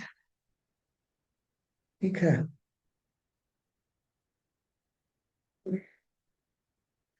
कोई यूपीएससी अभ्यर्थी अनुशासित अध्ययन दिनचर्या का पालन करता है, यानी डिसिप्लिन्ड स्टडी रूटीन है, नियमित मॉक टेस्ट देता है या देती है, यानी यहाँ पे जेंडर थोड़ा सा होना चाहिए दोनों, तो जो लड़की हैं माइंड नहीं करिएगा। नियमित मॉक टेस्ट देता है और देती है, समसामयिक घटनाओं से आगतन रहता है, रहती है, और पिछले रुझानों का विश्लेषण करता है, करती है, तथा परीक्षा में मार्ग प्रदर्शन सुधारने हेतु समय समय प्रबंधन पर कार्य करता है। ठीक है, practise mock test, stay updated with the current affairs, analyse past trends and work on the time management to enhance the examination performance. ठीक है, इन्फ्रेंस निकालना है। ठीक है, पूरी तरीके से इसमें सारा चीज मेंशन नहीं है, और हमें निकालना है। ठीक है, और इतना करने के बाद भी एग्जाम नहीं निकलता है। ठीक है, preparation alone does not ensure success, केवल तैयारी सफलता सुनिश्चित नहीं करती है। ठीक है, इन्फ्रेंस हम निकाल रहे हैं, ऐसा इन्फ्रेंस हम क्यों निकालें, इसमें मेंशन नहीं है, इसमें मेंशन नहीं है, स्पष्ट रूप से नहीं लिखा होता है, क्यों, success is not guaranteed despite preparation, आप बहुत सारी तैयारी कर लो, मैंने भी तैयारी करा है, ठीक है, as external factors such as competition, 100 seat आया और आप फिल कर दिए, और आपसे जो जो आपसे धुरंधर हैं वो आपको पिछाड़ पछाड़ दिए। ठीक है, अनप्रिडिक्टेबिलिटी ऑल्सो इन्फ्लुएंस आउटकम्स। ठीक है, तैयारी के बावजूद सफलता सुनिश्चित नहीं है, क्योंकि प्रतिस्पर्धा और प्रश्नों की अनिश्चितता जैसे बाहरी कारक भी परिणाम को प्रभावित करते हैं। मतलब आप इन्फ्लुएंस ले रहे हैं, क्योंकि अगर ये फॉलो कोई एक लड़का है या लड़की है इसको फॉलो कर रहा है तो जरूरी नहीं है कि वो यूपीएससी का एग्जाम क्वालिफाई ही कर ले, क्योंकि बहुत सारे कैंडिडेट्स होंगे जो पूरे एकदम डिसिप्लिन और बहुत मेहनत और लगन से तैयारी कर रहे हैं, लेकिन उनका फाइनल सिलेक्शन नहीं होता है। क्यों नहीं हो पाता है, क्योंकि बहुत सारे external factors such as competition, इसमें फाइनेंशियल प्रॉब्लम भी लिख लो, unpredictability of the question paper exams, this and that, तो ये इन्फ्रेंस यहाँ पे निकाला गया है। इन्फ्रेंस कौन निकाला है, हम एंड यू, मैं और आप, कि preparation alone does not ensure success. ठीक है, इसके जगह और भी दूसरा इन्फ्रेंस लिखा जा सकता है, ठीक है। जैसे डिसिप्लिन प्रिपरेशन में नॉट गारंटी, ठीक है। अगर हम लिख देंगे कि गारंटी, तो वो हो जाएगा कोरोलरी। अगर ये कोई बंदा ऐसे प्रिपरेशन कर रहा है तो वो एग्जाम को क्वालिफाई करने के चांसेस ज्यादा है उसके, तो वो हो जाएगा कोरोलरी। इन्फ्रेंस क्या ले रहे हैं, क्योंकि बहुत सारे अदर भी फैक्टर्स हैं जो कंपटीशन, अनप्रेडिक्टेबिलिटी, प्रतिबद्धता और प्रश्नों की अनिश्चितता जैसे बाहरी कारक परिणामों को प्रभावित करता है। चलिए एक और एग्जांपल लेते हैं तो थोड़ा सा और क्लैरिटी होगी। The government increases capital expenditure on infrastructure, simplifies tax procedure, promotes digital payments and support a startup to stimulate economic activity and investment। बुनियादी ढांचों पर पूंजीगत व्यय बढ़ाती है, कर प्रक्रियाओं को सरल बनाती है, वही ease of doing business simple passage है। डिजिटल भुगतान को बढ़ावा देने के लिए यूपीआई, निवेश और आर्थिक गतिविधियों बनाने के लिए स्टार्टअप का समर्थन करती है, ठीक है। निष्कर्ष यहाँ पे हमें निकालना है, इसमें पूर्ण रूप से लिखा हुआ नहीं है, क्लू यहाँ पे मिल जाएगा, थोड़ा बहुत क्लू मिल जाएगा, ठीक है। क्लू क्या मिलेगा, अगर हम ऐसे काम करेंगे, पूंजीगत पूंजीगत ढांचे पर व्यय को बढ़ाएंगे, इन्वेस्टमेंट करेंगे, तो क्या होगा, economic growth is likely to strengthen, आर्थिक विकास सुदृढ़ होने की संभावना है, ठीक है। तो पैसेज में दो तीन स्टेटमेंट्स में कभी कभी काफी प्रॉब्लम हो जाता है, क्योंकि वो इन्फ्लुएंस भी दे देता है, कोरोलरी भी दे देता है और एजम्पशन भी दे देता है। तो हम लोग एटलीस्ट चार पांच कीवर्ड्स को पढ़ लिए रहते हैं, अगर हम लोग दो तीन भी नहीं मतलब पूरा का पूरा भी डिकोड नहीं कर पाते, एटलीस्ट दो भी डिकोड कर लिए, तो दो को एलिमिनेट करके ये आपको कंफर्म हो गया कि भाई ये तो एजम्पशन नहीं है। एजम्पशन क्या होता है, अनस्टेटेड होता है, पूरा पैसेज में कहीं पे इसके बारे में डिस्कस नहीं हुआ, इसको तो पहले एलिमिनेट करो, ठीक है। एक और देखते हैं तो और क्लैरिटी होगी। ए सिटी एक्सपीरियंस राइजिंग टेम्परेचर, एक शहर है, तेजी से हो रहे औद्योगिक और शहरी विस्तार से कारण शहरों में तापमान बढ़ रहा है, ठीक है। Declining water ground water levels, भूजल स्तर घट रहा है। श्रिंकिंग ग्रीन कवर, बिल्कुल हरित क्षेत्र कम हो रहे हैं, मिट्टी भी देखने को नहीं मिलेगा। एंड इंक्रीजिंग एयर पोल्यूशन, और वायु प्रदूषण बढ़ रहा है due to rapid industrialisation and urban expansion. Total का टोटल सब निगेटिव बातें बोल के जा रहा है, ठीक है। तो इन्फ्लुएंस क्या होगा यहाँ पे, इन्फ्लुएंस क्या निकालेंगे, urban sustainability is under serious threat, ठीक है। निगेटिव है तो निगेटिव निकालें,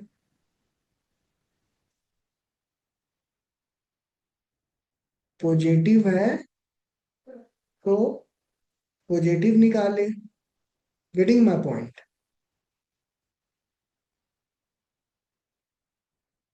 तो पॉजिटिव पैसेज था तो पॉजिटिव इन्फ्लुएंस निकाले, निगेटिव पैसेज रहेगा निगेटिव इन्फ्लुएंस निकालेंगे, ठीक है। तो हो सकता है निगेटिव पैसेज रहे और पॉजिटिव इन्फ्लुएंस आपको दे रहे हो, तो उसको एलिमिनेट करेंगे हम लोग, ठीक है। चलिए यहाँ तक तो क्लियर हो गया। इन्फ्लुएंस मतलब इन्फ्लुएंस पॉजिटिव है तो पॉजिटिव इन्फ्लुएंस, निगेटिव है तो निगेटिव इन्फ्लुएंस, और उसके बाद अभी हम लोग तीनों को, जो जो अभी हम लोग तीनों पढ़े हैं उसको थोड़ा सा हम लोग समराइज करते हैं। कोरोलरी, हम तुम, तो तुम के बाद फिर हम, ठीक है। कोरोलरी मतलब हम लोग एक रिदमेटिक कर रहे हैं, हम आप, हम बोले फिर आप उधर से माइक ऑन करके क्या बोलिए आप, कोरोलरी। जो कर रहे हैं तो उसका फॉल क्या होगा, सुबह उठ रहे हैं, प्रिपरेशन कर रहे हैं, योगा कर रहे हैं, पढ़ाई कर रहे हैं, लाइब्रेरी जा रहे हैं, पांच छह सिटिंग में पढ़ाई कर रहे हैं, मेहनत कर रहे हैं, क्या होगा, आपके एग्जाम निकालने की संभावना बढ़ेगी। एजम्पशन आपके दिमाग में कहीं ना कहीं बैठा हुआ है कि डिसिप्लिन रह के एक साल मेहनत कर लेंगे, ठीक है, 10 month into 10 hours is equal to success. आपके दिमाग में बैठा हुआ है डिसिप्लिन होकर 10 महीने 10 घंटे पढ़ लेंगे, सक्सेस मिल जाएगा। यही है एजम्पशन, जो आपको हर दिन आपको ढकेलता है, आपको मजबूर करता है कि आप अपने अलार्म को बंद करके उठें। एजम्पशन, ठीक है। इन्फ्रेंस, इन्फ्रेंस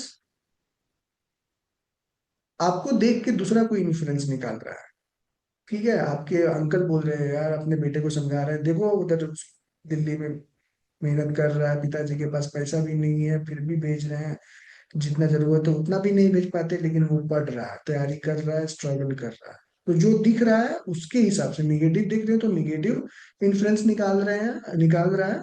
क्योंकि ये कौन निकालेगा? जो देखेगा। ऑर्डर नहीं निकाल रहा है, ये रीडर निकालेगा। या आप अपने मोहल्ले में किसी लड़के लड़की को देख रहे हैं, वो उसका फाइनेंशियल कंडीशन अच्छा नहीं है, लेकिन फिर भी उसके बावजूद वो पढ़ाई कर रहा है, ट्यूशन पढ़ा के पढ़ाई कर रहा है, वहां से अपने खर्चे निकाल रहा है, यहाँ कहीं पे पार्ट टाइम कर रहा है। तो वो हम और आप ऑब्जर्व कर रहे हैं और उस पे इन्फ्लुएंस निकाल रहे हैं। ठीक है, पॉजिटिव है यानी पॉजिटिव इन्फ्लुएंस, निगेटिव है तो निगेटिव इन्फ्लुएंस। और वो स्पष्ट रूप से पैसेज में नहीं रहता है, लेकिन की वर्ड्स को देख के हम बता सकते हैं कि अगर इकोनॉमिक गवर्नमेंट अगर इकोनॉमिक पॉलिसीज लेके आ रही है जहां पे investment, ease of doing business, digitalisation, ठीक है, ये सारा कर रही है तो इकोनॉमिक प्रोग्रेस होगा, इन्वेस्टमेंट बढ़ेगा। ठीक है, पॉल्यूशन को कम करने के लिए गवर्नमेंट डिफरेंट डिफरेंट कानून लेके आ रही है, पॉलिसीज लेके आ रही है, सिंगल यूज प्लास्टिक को बैन कर रही है, रिसाइकलिंग पे फोकस कर रही है, वेस्ट सेग्रीगेशन पे बात कर रही है। तो इसका मतलब ये हुआ कि पॉल्यूशन को कम होगा, तो जैसा पैसेज वैसा इन्फ्लुएंस, जैसा देश वैसा भेष। Conclusion logically derive from the given information, दी गई जानकारी से तर्क संगत, ऐसा नहीं कि इलॉजिकल, इलॉजिकल निकाला गया निष्कर्ष। Preparation alone does not guarantee success. उसके लिए स्मार्ट बनना होगा, उसके लिए स्मार्ट बनना होगा। बैठ गए बैल बुद्धि की तरह किताब में बैठ गए पलथी मार के, और किताब लक्ष्मीकांत सामने ली ली और पूरा रट रहे हैं तो रट रहे नहीं। तो वैसे नहीं, स्मार्ट प्रिपरेशन। 50 मिनट पढ़े, 10 मिनट का, 7 मिनट का, 8 मिनट का ब्रेक, फिर 5-6 मिनट का ब्रेक, फिर 50 मिनट के लिए पढ़े, फिर ब्रेक, फिर उसके बाद active recall, active revision, mock test, उसका एनालिसिस, ये सारा चीज करने से, बैल बुद्धि करने से नहीं होगा। और बाद में रो रहे हैं मस्जिद में जाके, गुरुद्वारा में जाके और मंदिर में जाके कि भगवान सुन ही नहीं रहा है। Smart preparation. Influence preparation alone does not guarantee success. Preparation से सिर्फ सफलता नहीं मिलता, स्मार्ट वर्क से सफलता मिलती। 10 months is equal into 10 hours is equal to success. तो हम लोग क्लैरिटी हो गया, और साथ साथ में हम आपको अपना मैसेज भी देते हुए चल रहे हैं और आपका दिमाग को भी थोड़ा उजागर करते हुए चल रहे हैं। ठीक है, corollary, assumption and influence, 3 word हम लोग क्लियर कर लिए। कोरोलरी मतलब मैं बोला, गाना गया, मैं आप ऊपर से माइक को ऑन करके बोल रहे हैं, सर आपने मैं बोला, मैं आपको आप, मैं आप में बोल रहा हूँ। ठीक है, तो गाना चल रहा है तो जो वैसा, ठीक है। और एजम्पशन पैसेज में नहीं है, एजम्पशन जहां बोल दिया पैसेज में देखना भी नहीं है। पैसेज को देखना और देखना कि ये जो ऑर्डरवार कहानी लिखा है वो किस चीज पे, उसके दिमाग में क्या चल रहा था। अपने वाइफ से झगड़ के, मतलब अगर मान लो वुमेन के बारे में वो क्रिटिसाइज कर रहा है, वुमेन का कुछ एस्पेक्ट को दिखा रहा है कि वुमेन काफी झगड़ालू होती है, सॉरी नहीं बोलती, ये बोलती, तो क्या वाइफ से झगड़ा करके आया था या घर में कुछ ऐसा हुआ था, क्या हुआ था, ब्रेकअप हुआ था जैसे मान लो। ऐसा तो पैसेज यूपीएससी नहीं पूछता, काफी लॉजिकल पैसेज होता है, environment degradation, AI, science and tech. लेकिन मैं आपको बता रहा हूँ कि एजम्पशन निकालने का है कि खुद से पूछिए कि आखिर ये पैसेज बैठ के वो बंदा लिखा है तो उसके माइंड में क्या था, उसके माइंड में क्या आया कि ये लिख डाला। चलिए अगला चलते हैं। और इन्फ्लुएंस हमारा होता है, मेरा और आपका होता है, हम लोग निकालते हैं।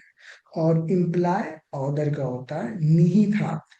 आप यहाँ मीनिंग से भी समझ सकते हैं, इन्फ्लुएंस मतलब निष्कर्ष, निष्कर्ष कौन निकालता है।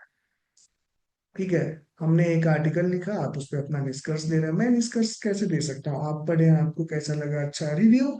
इन्फ्लुएंस मतलब आप रिव्यू के रूप में भी आप इसको कर सकते हैं, जैसे मैंने यहाँ पे कीवर्ड लिखा, यानी आप रिव्यू कर रहे हैं, ऑर्डर लिखा और आप रिव्यू कर रहे हैं, यानी इन्फ्लुएंस दे रहे हैं, क्या इन्फर कर रहा है। ये सारा चीज रिव्यू वगैरह छोड़िए, इन्फर मतलब वो ही होता है, इन्फर मतलब आप क्या समझते हैं। ठीक है, आप क्या समझते हैं, और यहीं पे यूपीएससी आपके समझने की क्षमता को चेक कर लेगी कि आपका दिमाग सही जगह पे है कि नहीं, क्या उल्टा सीधा समझते हैं या लॉजिकल या कॉमन सेंस है कि नहीं, आप क्या समझते हैं। ठीक है, इन्फर मतलब क्या समझते हैं आप, इसे क्या समझते हैं? कहीं जा रहे हैं, कहीं जा रहे हैं, और हाँ यहाँ पे ना, मतलब मैं अभी याद आया, तो यूपीएससी सही में ये पैसेज चेक कर दीजिए। मान लीजिए आप रोड पे जा रहे हैं और सुनसान जगह से गुजर रहे हैं, और एक महिला और पुरुष दोनों साथ में जा रहे थे, और दोनों झगड़ा करते हुए जा रहे थे, ठीक है, और झगड़ा और दोनों चिल्लाते हुए जा रहे हैं, ठीक है, और आप दो तीन दोस्त के साथ जा रहे हैं, और ये सीन आपके सामने चल रहा है।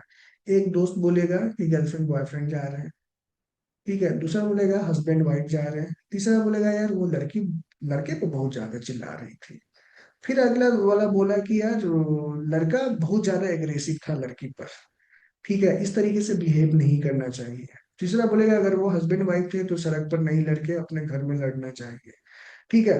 तो 1 लाख 5 लाख एस्पिरेंट है, उसमें से कुछ लॉजिकल इंफरेंस यूपीएससी पैसेज देके आपसे पूछती है, जो दिमाग जिसका सही जगह नहीं रहता उनका आंसर गलत हो जाता है, और सही दिमाग वाले का आंसर सही होता है, तो इस तरीके से यूपीएससी पेनल्टी करती है, यानी निगेटिव मार्किंग से इन लोगों को हटा देती है, ठीक है। अब एक सीन पे 10 लोग 10 तरीके से सोच सकते हैं, लेकिन आपको किस स्थिति में कैसा सोचना है ये भी आपको पता होना चाहिए। दिमाग में खुरपात है तो पहले ही बोल दिए कि गर्लफ्रेंड एंड बॉयफ्रेंड है, ठीक है, और फिर बोल दिए अगर फेमिनिस्ट है तो बोले कि यार उस लड़के को ऐसे नहीं करना है। समझ रहे हैं मैं क्या बोलना चाह रहा हूँ? तो अपना जो कॉमन सेंस है हमें यूपीएससी के प्रिपरेशन में एक लॉजिकल और पॉजिटिव माइंडसेट के साथ हमेशा रहना चाहिए। इम्प्लाई, चलिए, तो imply means to suggest something, suggest करना, वो भी इनडायरेक्टली, इनडायरेक्टली, विदाउट स्टेटिंग, बिना बताए, इट एक्सप्लिसिटली, निहित था, निहित, यहाँ पे हिंदी वर्ड ही काफी है, निहित, क्या निहित भाव क्या है, मतलब ऐसा तो हिंदी मीडियम वाले तो आप लोग पढ़ते होंगे ना, क्या निहित है, निहित भाव। निहितार्थ का अर्थ है किसी बात को सीधे न कहकर अप्रत्यक्ष रूप से संकेत करना। हम बहुत कुछ अभी बोलते बोलते बहुत कुछ हम आपको संकेत करते हुए जा रहे हैं। सबसे पहले हमने आपको ये सजेस्ट करा, फिर उसके बाद हमने आपको क्या बोला, बैल बुद्धि वाला काम नहीं करना है, फिर उसके बाद हम डायरेक्टली आपको कहीं ना कहीं आपके माइंड को इन्फ्लुएंस करते हुए, मतलब वो हम विदाउट स्टेटिंग, हम इनडायरेक्टली, एक्सप्लिसिटली हम आपको समथिंग सजेस्ट करते हुए जा रहे हैं कि स्मार्ट प्रिपरेशन करते रहिए, ठीक है।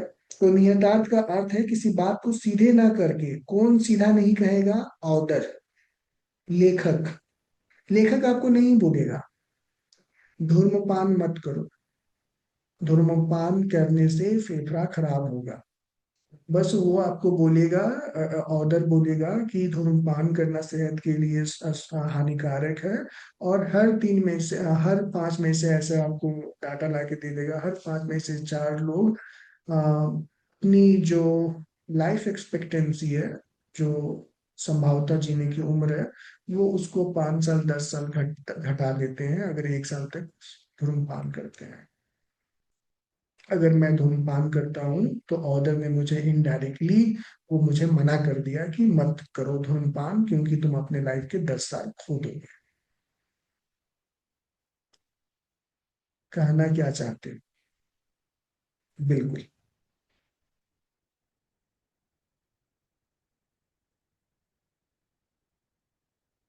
देखिए मीनू अपनी जो है प्रो एस्पिरेंट निकल गई यहाँ पे, कहना क्या चाहते हो?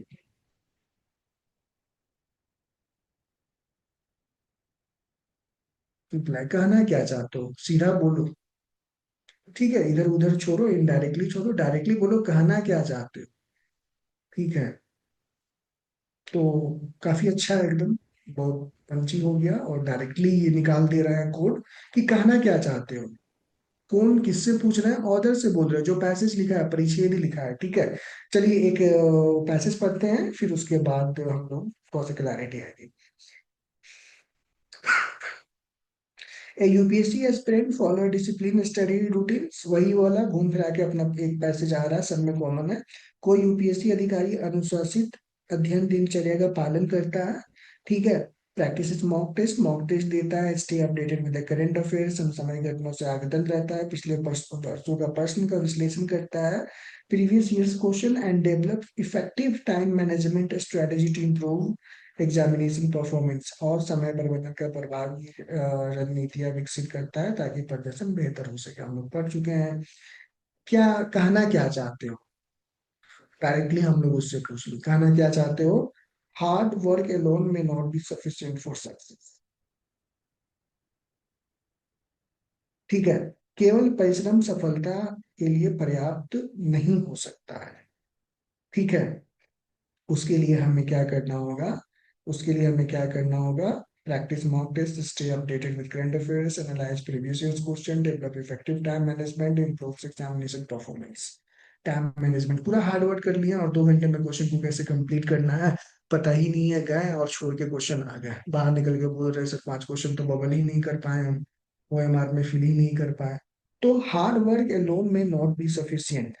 तभी वो बोल रहा है कि मतलब प्रैक्टिस मॉक टेस्ट करिए, stay updated current affairs with current affairs, और समय प्रबंधन, और बेहतर हो सके।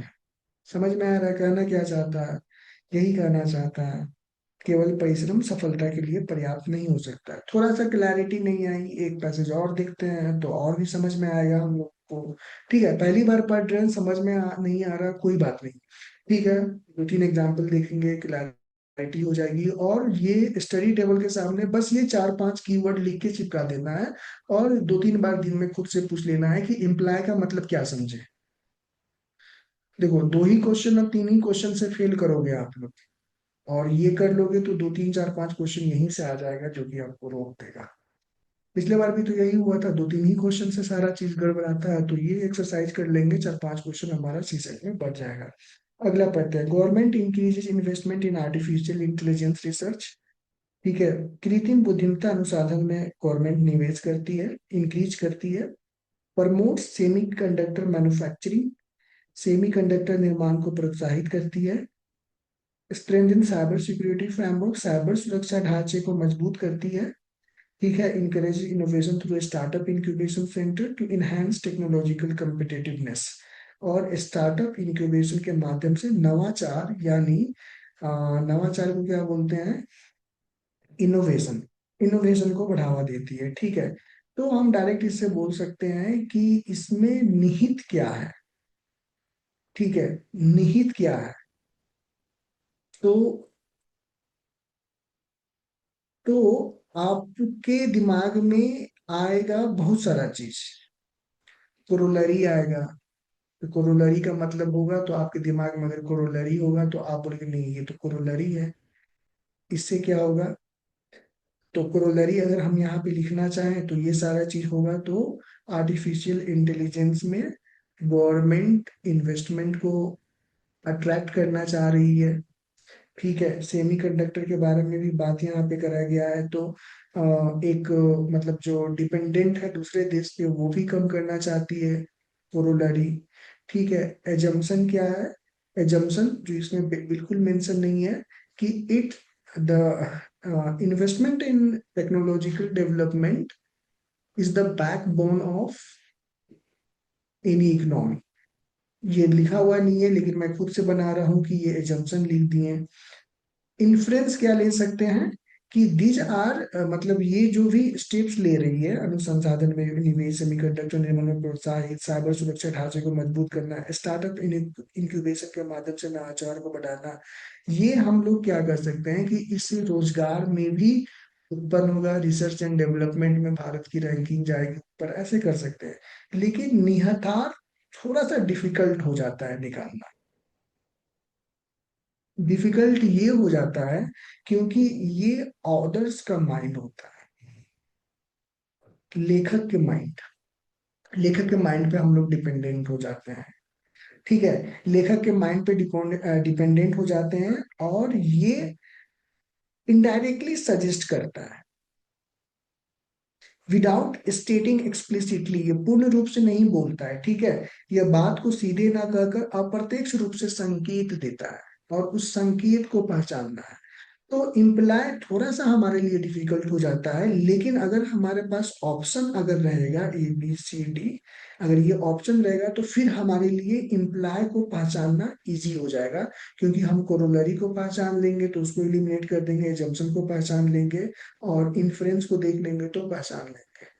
जो बच जाएगा वो हमारा इम्प्लाय हो जाएगा। तो थोड़ा सा इनडायरेक्टली होता है, लेकिन फिर भी हम लोग इसको डिकोड करेंगे। तो यहाँ पे क्या बोल रहा है, technological self reliance is becoming a national priority. क्यों?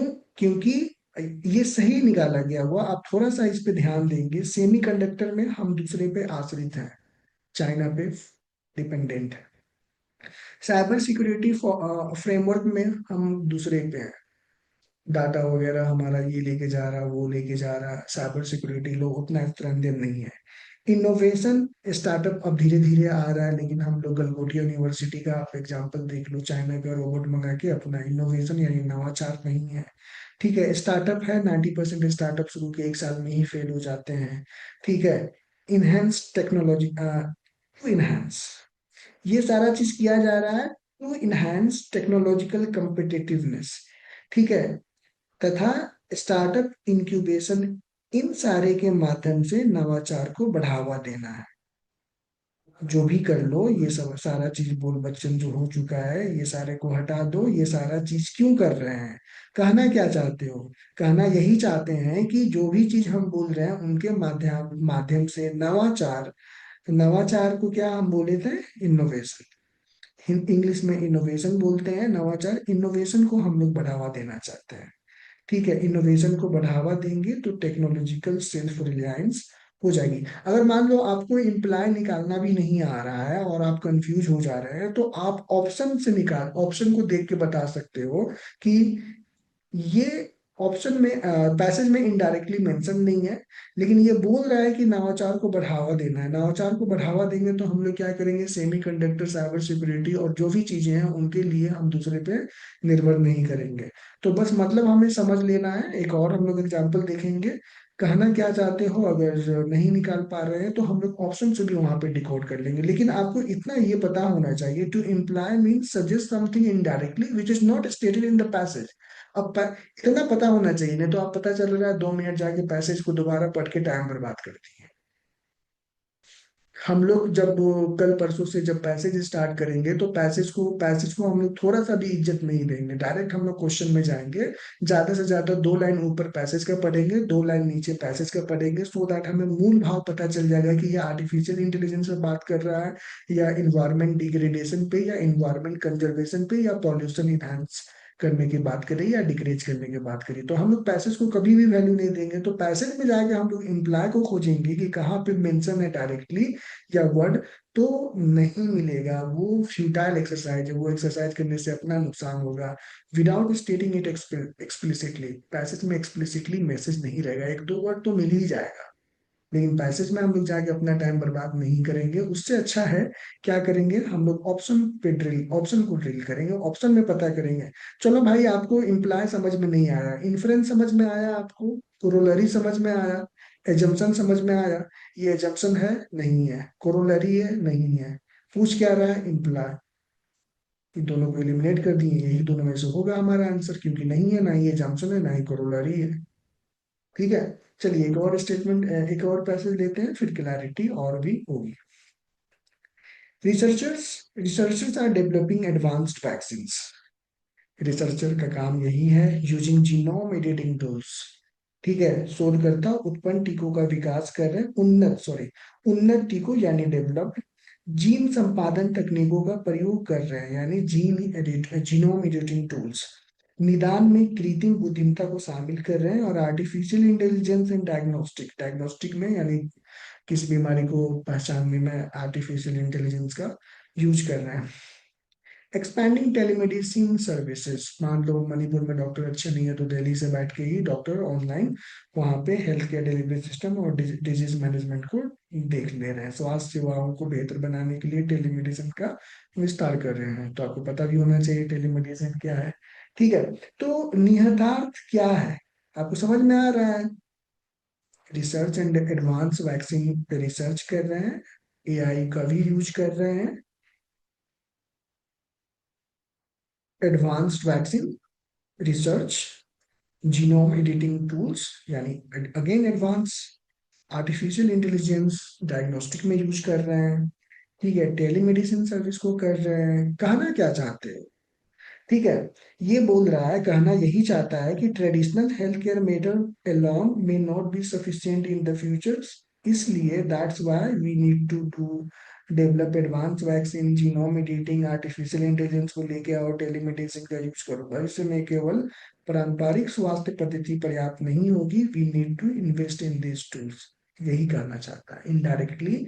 ऑर्डर यही बोल रहा है, इनडायरेक्टली सजेस्ट कर रहा है गवर्नमेंट को कि भैया डेवलपिंग एडवांस्ड रिसर्चर को बोलो वैक्सीन ये करे, जीन ये करे। समझ में आपको लगभग आ ही रहा है क्या मैं बोलना चाह रहा हूँ, ऑदर क्या बोलना चाह रहा है, ठीक है, कहना क्या चाहते हो, ठीक है। मैं ही आपसे बोल रहा हूँ कि मैं ही आपसे जैसे बोल रहा हूँ इनडायरेक्टली, देखिए मैं आपको मैसेज कैसे देना चाहता हूँ, इनडायरेक्टली मैसेज मैं कैसे देना चाहता हूँ।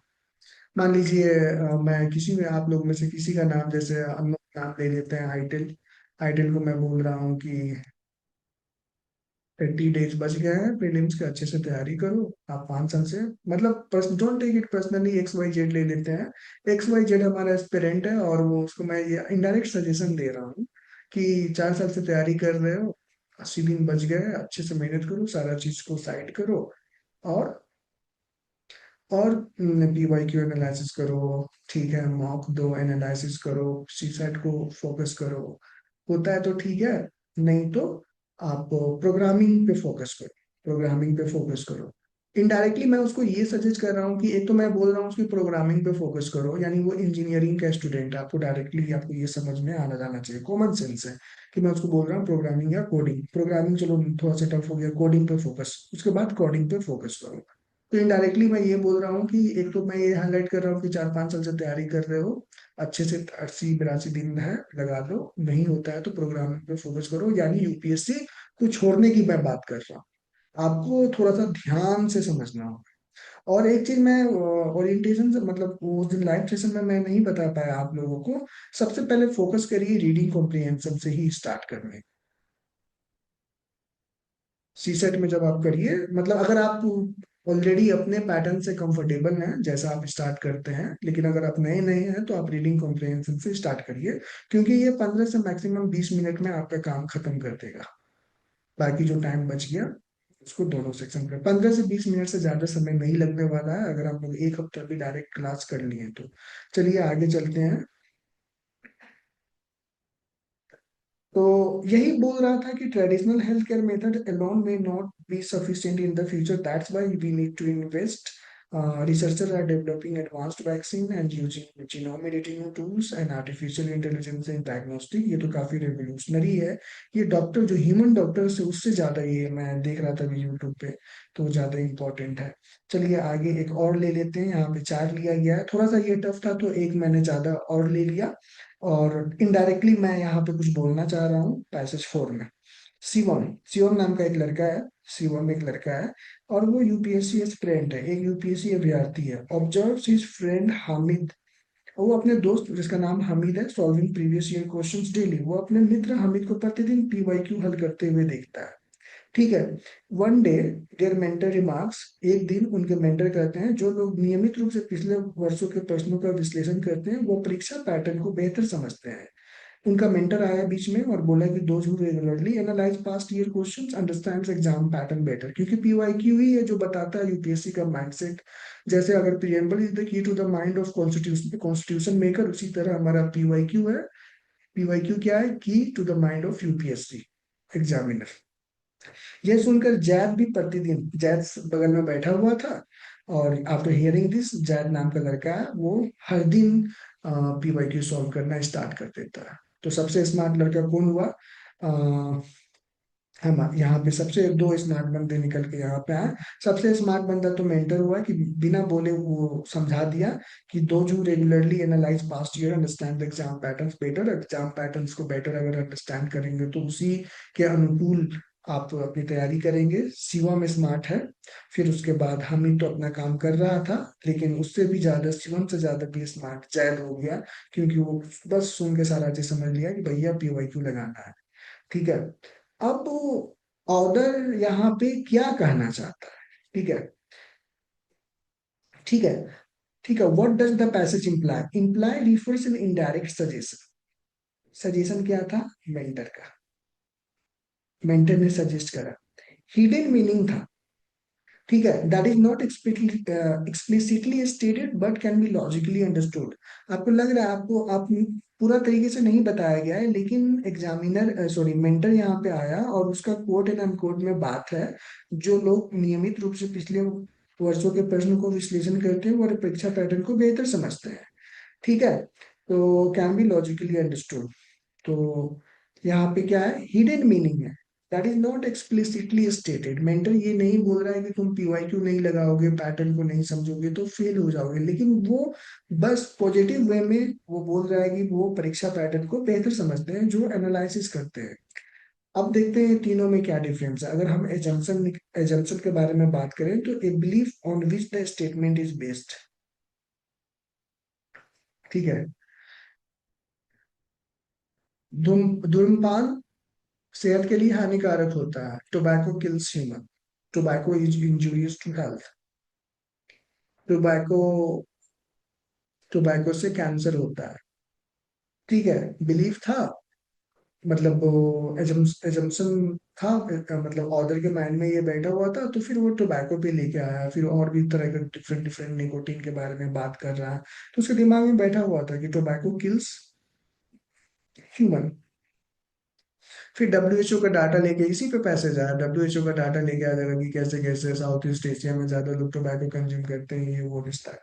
Inference A logical conclusion drawn from the passage. Inference क्या करता है? इन्फर करते हैं, हम करते हैं इन्फर।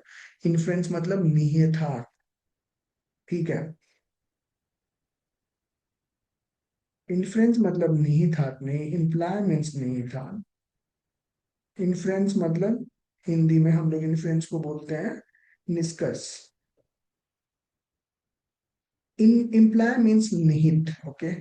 इम्प्लाई मीन्स निहितार्थ, मैंने यहाँ पे गलत बोला। इन्फ्रेंस मतलब निष्कर्ष, ए लॉजिकल कंक्लूजन, यहाँ पे a logical conclusion drawn from the passage, but that is not explicitly mentioned. Explicitly mention नहीं होता है, ठीक है। इम्प्लाई मतलब ए हिडन मीनिंग और indirect suggestion conveyed by the speaker और writer. Imply speaker, writer, author का होगा, ठीक है। और इन्फ्रेंस हम इन्फर करेंगे, ठीक है।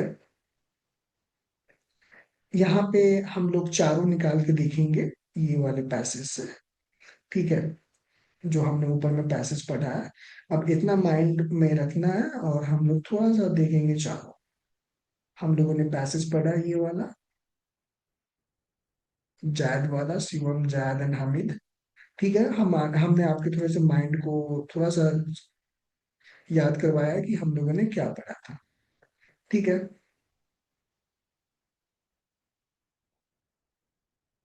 तो पैसेज याद है हम लोगों को? एक बार पैसेज हम लोग देख लेते हैं, एक बार हिंदी में पढ़ लेते हैं। शिवम एक यूपीएससी अभ्यर्थी है, अपने मित्र हमीद को प्रतिदिन हर दिन पिछले वर्ष के प्रश्नों को हल करते हुए देखता है। एक दिन उनके मेंटर कहते हैं जो लोग नियमित रूप से पिछले वर्ष के प्रश्नों का विश्लेषण करते हैं वो परीक्षा पैटर्न को बेहतर समझते हैं। यह सुनकर जैद भी प्रतिदिन पीवाईक्यू हल करना शुरू कर देता है। जैद बगल में बैठा होगा, ठीक है, उसका रूममेट होगा या लाइब्रेरी मेट होगा, ठीक है। अब हम लोग एग्जाम्पशन निकालने चलते हैं। एजम्पशन मतलब पैसेज में खोजने की जरूरत नहीं है, खोजते रह जाएंगे, सुबह हो जाएगा नहीं मिलेगा। एजम्पशन, वो एजम्पशन में हमने क्या बोला? सोल, हाँ, बस बुलाता हूँ मैं पास। सोल, एजम्पशन क्या है? सोल। तो analysing P Y Qs improves understanding of exam pattern, मतलब जो इसको लिखा है उसके दिमाग में है, तभी वो मेंटर का पॉइंट्स को वहां पे काफी अच्छे से रख रहा है कि PYQs improves understanding of exam patterns. उसके दिमाग में बैठा हुआ बात, तभी वो पैसेज लिख के आ गया। पीवाईक्यू विश्लेषण परीक्षा पैटर्न को समझने को बेहतर बनाता है, तभी वो इनडायरेक्टली वो पैसेज में उस बात को डाल दिया। इन्फ्रेंस देखते हैं। इन्फ्रेंस हम और आप निकालेंगे, ठीक है। एक जो थर्ड पर्सन है जैद, ठीक है, Z believe that solving PYQ will improve his preparation. वो इन सारे जो सिनेरियो चला उसके सामने, शिवम भी था, हामिद भी था और मेंटर बीच में आके बोल रहे हैं, तो जैद काफी स्मार्ट लड़का था और उसके दिमाग में ये इन्फर्ट मतलब वो इन्फर्ट कर लिया, ठीक है, कि पीवाईक्यू हल करने से उसकी तैयारी बेहतर होगी, यानी वो मेंटर की बात मान लिया है, जैद ने ये इन्फर करा, ठीक है। इम्प्लाई, इम्प्लाई मतलब कहना क्या चाहते हो, निहितार्थ जो अंदर छुपा हुआ है। Regular PYQ practice is important for UPSC success. उस पैसेज का इम्प्लाइड क्या है, इनडायरेक्टली मेंशन्ड क्या है, कि अगर हम पीवाईक्यू पे ज्यादा फोकस करेंगे, मतलब फोकस करेंगे, वो PYQ practice is important for UPSC success, UPSC सफलता के लिए महत्वपूर्ण है। नियतार्थ तो यही है, ठीक है। अगला वर्ड कोरोलरी देखते हैं। कोरोलरी मतलब क्या, कि ये सब करने से क्या होगा, एग्जाम निकलेगा, जो विद्यार्थी पीवाईक्यू छोड़ते हैं उन्हें परीक्षा पैटर्न समझने में कठिनाई होगी, या हम ये भी कह सकते हैं कि जो लोग पीवाईक्यू को अच्छे से पकड़ेंगे उन्हें एग्जाम में आसानी होगी। ये भी कोरोलरी निकाल सकते हैं। कोरोलरी निगेटिव पॉजिटिव दोनों हो सकता है, लेकिन इन्फ्रेंस, इन्फ्रेंस, इन्फ्रेंस ना, इन्फ्रेंस इसलिए यहाँ पे मैं आपको समझाता हूँ, अगर पॉजिटिव पैसेज है तो इन्फ्रेंस पॉजिटिव ही होगा, क्योंकि अगर पॉजिटिव पैसेज आप नेगेटिव कैसे निकाल लोगे, यानी आपका दिमाग ही नेगेटिव है, ठीक है। तो पॉजिटिव रहेगा तो यूपीएससी ये भी चेक कर रहा है ना, पॉल्यूशन डिग्रेडेशन, पॉल्यूशन डिग्रेडेशन के बारे में बात हो रही है, इन्वायरमेंट कंजर्वेशन के बारे में बात हो रही है, अच्छे अच्छे पॉलिसी मेजर्स के बारे में बात हो रही है, कि प्लास्टिक को बैन करेंगे, वेस्ट सेग्रीगेशन करेंगे, रिन्यूएबल एनर्जी को प्रोग्रेस करेंगे, और उसमें एक निगेटिव इन्फ्लुएंस है और एक पॉजिटिव इन्फ्लुएंस। पैसेज अच्छी अच्छी बातें कर रहा है, गवर्नमेंट पॉलिसीज एंड प्रैक्टिसेस को लेके आ रहा है, और आप निगेटिव को चूज करोगे तो आपका दिमाग का दिवालिया ही घसका हुआ है, ठीक है, स्क्रू ही ढीला है। तो इन्फ्लुएंस में खास करके ये ध्यान रखना है कि अगर इन्फ्लुएंस, अगर पैसेज हमारा पॉजिटिव है तो इन्फ्लुएंस पॉजिटिव होगा, इससे कोई भी कॉम्प्रोमाइज नहीं करना है। क्योंकि इन्फ्लुएंस हमें क्या, इन्फ्लुएंस हम निकाल रहे हैं, हम निकाल रहे हैं और आप निकाल रहे हैं, पॉजिटिव चीज पे पॉजिटिव ही कमेंट करेंगे ना, निगेटिव तो कमेंट नहीं करेंगे, कॉमन सेंस वाली बात है, ठीक है। और इम्प्लाई, इम्प्लाई या इम्प्लाइड, यूपी, अब एग्जामिनर यानी ऑर्डर के माइंड में कुछ निगेटिव चल रहा हुआ तो निगेटिव लिख लिया, तो निगेटिव पॉजिटिव दोनों हो सकता है, लेकिन इन्फ्लुएंस में हमेशा याद रखेंगे, पॉजिटिव है तो पॉजिटिव इन्फ्लुएंस, निगेटिव है तो निगेटिव इन्फ्लुएंस, ठीक है। कोरोलरी भी निगेटिव पॉजिटिव हो सकता है, एक बात को निगेटिव भी बोल सकते हैं, पॉजिटिव भी बोल सकते हैं, जैसे यहाँ पे बोला गया है, यहाँ पे मैं लिख देता हूँ, क्योंकि ये काफी इंपॉर्टेंट पॉइंट है, तो इसको आप लोग नोट कर लीजिएगा तो ज्यादा बेटर होगा। स्टिकी नोट पे, दो चार स्टिकी नोट पे सारा चीज समा जाएगा। कोरोलरी हमारा पॉजिटिव में भी हम सोच सकते हैं और निगेटिव में, लेकिन यहाँ सब चीज हो सकता है, ठीक है, इन्फ्लुएंस को छोड़ के। कोरोलरी पॉजिटिव निगेटिव में, कैसे पॉजिटिव निगेटिव में हो सकता है, student who skip PYQ may struggle, यानी ये निगेटिव है। हम इसी को पॉजिटिव में भी बोल सकते हैं कि students who follows PYQ, follow PYQ, they feel comfortable in examination, examination में वो कंफर्टेबल महसूस करते हैं। पॉजिटिव भी बोल सकते हैं, तो कोरोलरी हमारा पॉजिटिव निगेटिव होगा। But the thing to note here is that influence positive है तो पॉजिटिव, निगेटिव है तो निगेटिव, अपने मन से यहाँ पे नहीं करेंगे। तो यहाँ पे हमने चारों को निकाल के देखा तो समझ में आया थोड़ा सा। यहाँ पे थोड़ा डिफरेंस है। Conclusion derived by the reader, influence, reader कौन है, मी एंड यू। वही बात जो मैंने शुरू में बताया वही बात यहाँ पे लिखा हुआ था, लेकिन मैंने आपको पहले बताया, निष्कर्ष पाठक निकालता है, पूरा किताब पढ़ लिए, और इन्फ्लुएंस यानी कंक्लूजन निकालना है, क्या इन्फर किए, ठीक है, क्या इन्फर करें। जो राइटर ने पूरा 200 पेज का, 100 पेज का किताब लिखा, तो उससे आपने क्या सीखा, क्या निकाला, ठीक है। तो इन्फ्लुएंस अगर पॉजिटिव होगा तो पॉजिटिव ही बात बोलिएगा ना, पॉजिटिव लिखा, सारा चीज अच्छे अच्छे के बारे में लिखा, लेकिन आपको उससे पर्सनल दिक्कत है तो आप सारे निगेटिव नहीं बोल सकते हैं, ठीक है। तो पॉजिटिव है तो पॉजिटिव ही, लेकिन इनडायरेक्ट, इम्प्लाई का मतलब indirect suggestion by the writer और स्पीकर, स्पीकर आके बोल रहा है, उसके दिमाग में बैठ गया है कि टोबैको इज इंजurious टू हेल्थ, जो गुटखा है वो सेहत के लिए हानिकारक है, और वो पूरा उसको आगे साबित कर रहा है। डब्ल्यूएचओ के अनुसार भारत में हर 5 में से एक व्यक्ति की मौत, हर 1 घंटे में इतने लोगों की जान जाती है। तो कैंसर से, इससे, तो उससे, सो जिससे, दैट से पूरा आके बैठ रहा है, उसके दिमाग में बैठ चुका है कि इनडायरेक्टली वो बोल रहा है। और इम्प्लाय कभी कभी एजम्पशन भी हो सकता है, क्योंकि एजम्पशन भी क्या होता है, सोल होता है। हमारे बॉडी से अगर सोल अभी निकल जाएगा तो my body will become dead body, मेरा नाम नुमान नहीं हो जाएगा, हो जाएगा डेड बॉडी।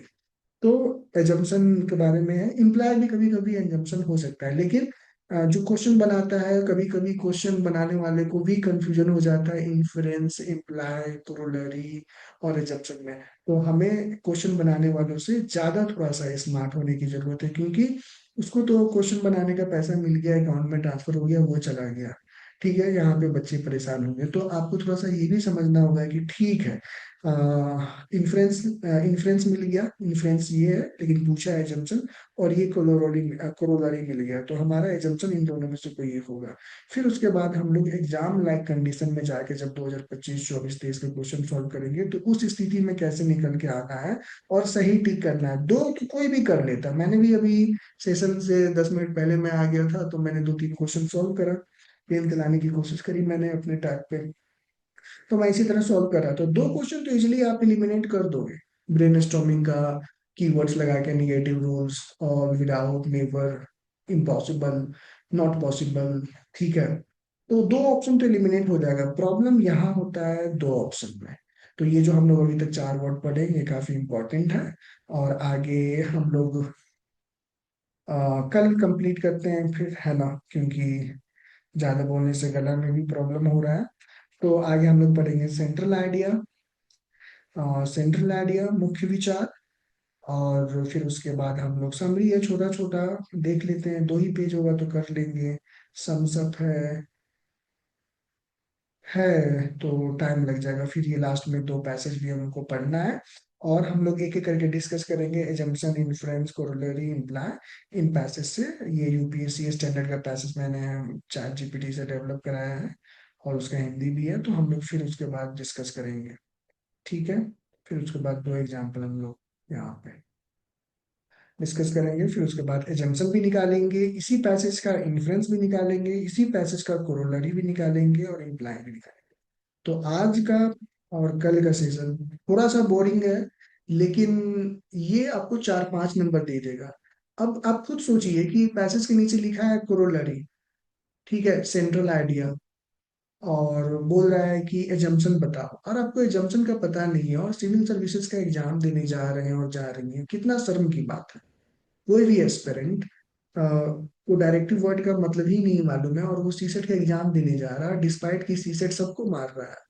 तो 1-2 दिन, अभी जो हम लोगों ने वर्ड सीखा है, बस आपको 1-2 दिन क्या करना है, दिन में 4 बार अपने से पूछ लेना है कि कोरोलरी का मतलब क्या समझते हो, इम्प्लाई का मतलब क्या समझते हो, इन्फ्रेंस हम निकालेंगे या रीडर का है, इम्प्लाई क्या है। ठीक है, तो ये थोड़ा सा कर लेना है, तो 4-5 क्वेश्चंस हमारे हाथ में आसानी से आ जाएगा। ठीक है, और इंटरनेट स्लो लैग हो रहा है मेरा स्क्रीन। तो हम लोग कल मिलते हैं 9:30 पे, 9:30 पे। और बिलीव मी, मैं ईमानदारी से आपको बता रहा हूँ, 24 क्वेश्चंस आपके आसानी से हो जाएंगे। मतलब ईमानदारी से मैं बता रहा हूँ, 24 क्वेश्चन आराम से हो जाएंगे। खराब से खराब भी दिन रहेगा, तो मैं इतना का गारंटी आपको दे दूंगा कि 22 क्वेश्चन आपके एकदम सही हो जाएंगे।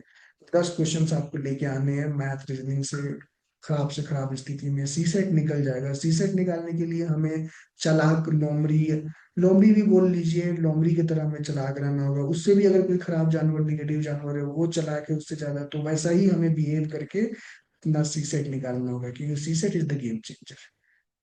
अभी फाइनल रिजल्ट आने वाला है, 1 हफ्ते में रिजल्ट आ जाएगा, तो कट ऑफ भी पता चल जाएगा। मैं बोल रहा हूँ 80 से 90, से 80 और 90 के बीच में ही रह रहा है।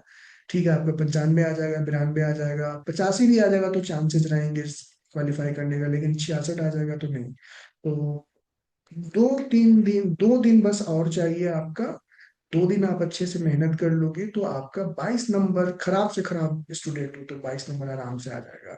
और थोड़ा सा कॉमन सेंस से मेहनत कर लेते हैं तो हम लोग 24 नंबर आ जाएंगे। कल इस पीडीएफ को कंप्लीट करेंगे, फिर और समराइज करेंगे, और भी हम लोग आसानी से समझेंगे कि कोरोलरी का मतलब, एजम्पशन का मतलब, फिर सेंट्रल आइडिया। करक्स पूछ दिया पैसेज का, और सेंट्रल आइडिया, दोनों डिफरेंट चीज है। Question 22 question. हाँ, तो 22 क्वेश्चन देखिए, लॉजिक से समझ जाना चाहिए, क्वेश्चन ही नहीं करना चाहिए ये टाइप करे 22 क्वेश्चन। ठीक है, 22 नंबर मतलब कितना क्वेश्चन हो जाएगा? 8 दूनी 16, 8 4 22, 16 4 20, यानी 9 क्वेश्चन। नंबर बोलेंगे 9 क्वेश्चन, 9 क्वेश्चन के लिए यहाँ पे, वो तो ऐसे ही आप 9 क्वेश्चन अभी सॉल्व कर सकते हैं। ठीक है, तो हम लोग यहीं पे रुकते हैं। और कल कल जितना अटेंडेंस है, कल उतना अटेंडेंस हम लोगों को चाहिए दोबारा। और बिलीव मी, मैं खुद परेशान हो गया हूँ पढ़ा पढ़ा के आप लोगों को। आप लोग को और ज्यादा परेशान होना चाहिए पढ़ पढ़ के। निकलिए इस बार बीसीएस साइकिल से, ठीक है? और लास्ट अटेम्प्ट लीजिए, लास्ट अटेम्प्ट लिखिए, और अपने स्टडी टेबल के सामने लास्ट अटेम्प्ट लिखिए कि this is my last attempt, और इसी में कहानी खत्म करके हमें रैंक लेके चलना है। और कहानी को खत्म करना है, लवासना जाना है, घूमना है, शादी ब्याह करके घूमना है। ठीक है, तो हम लोग कल मिलते हैं। Good night everyone.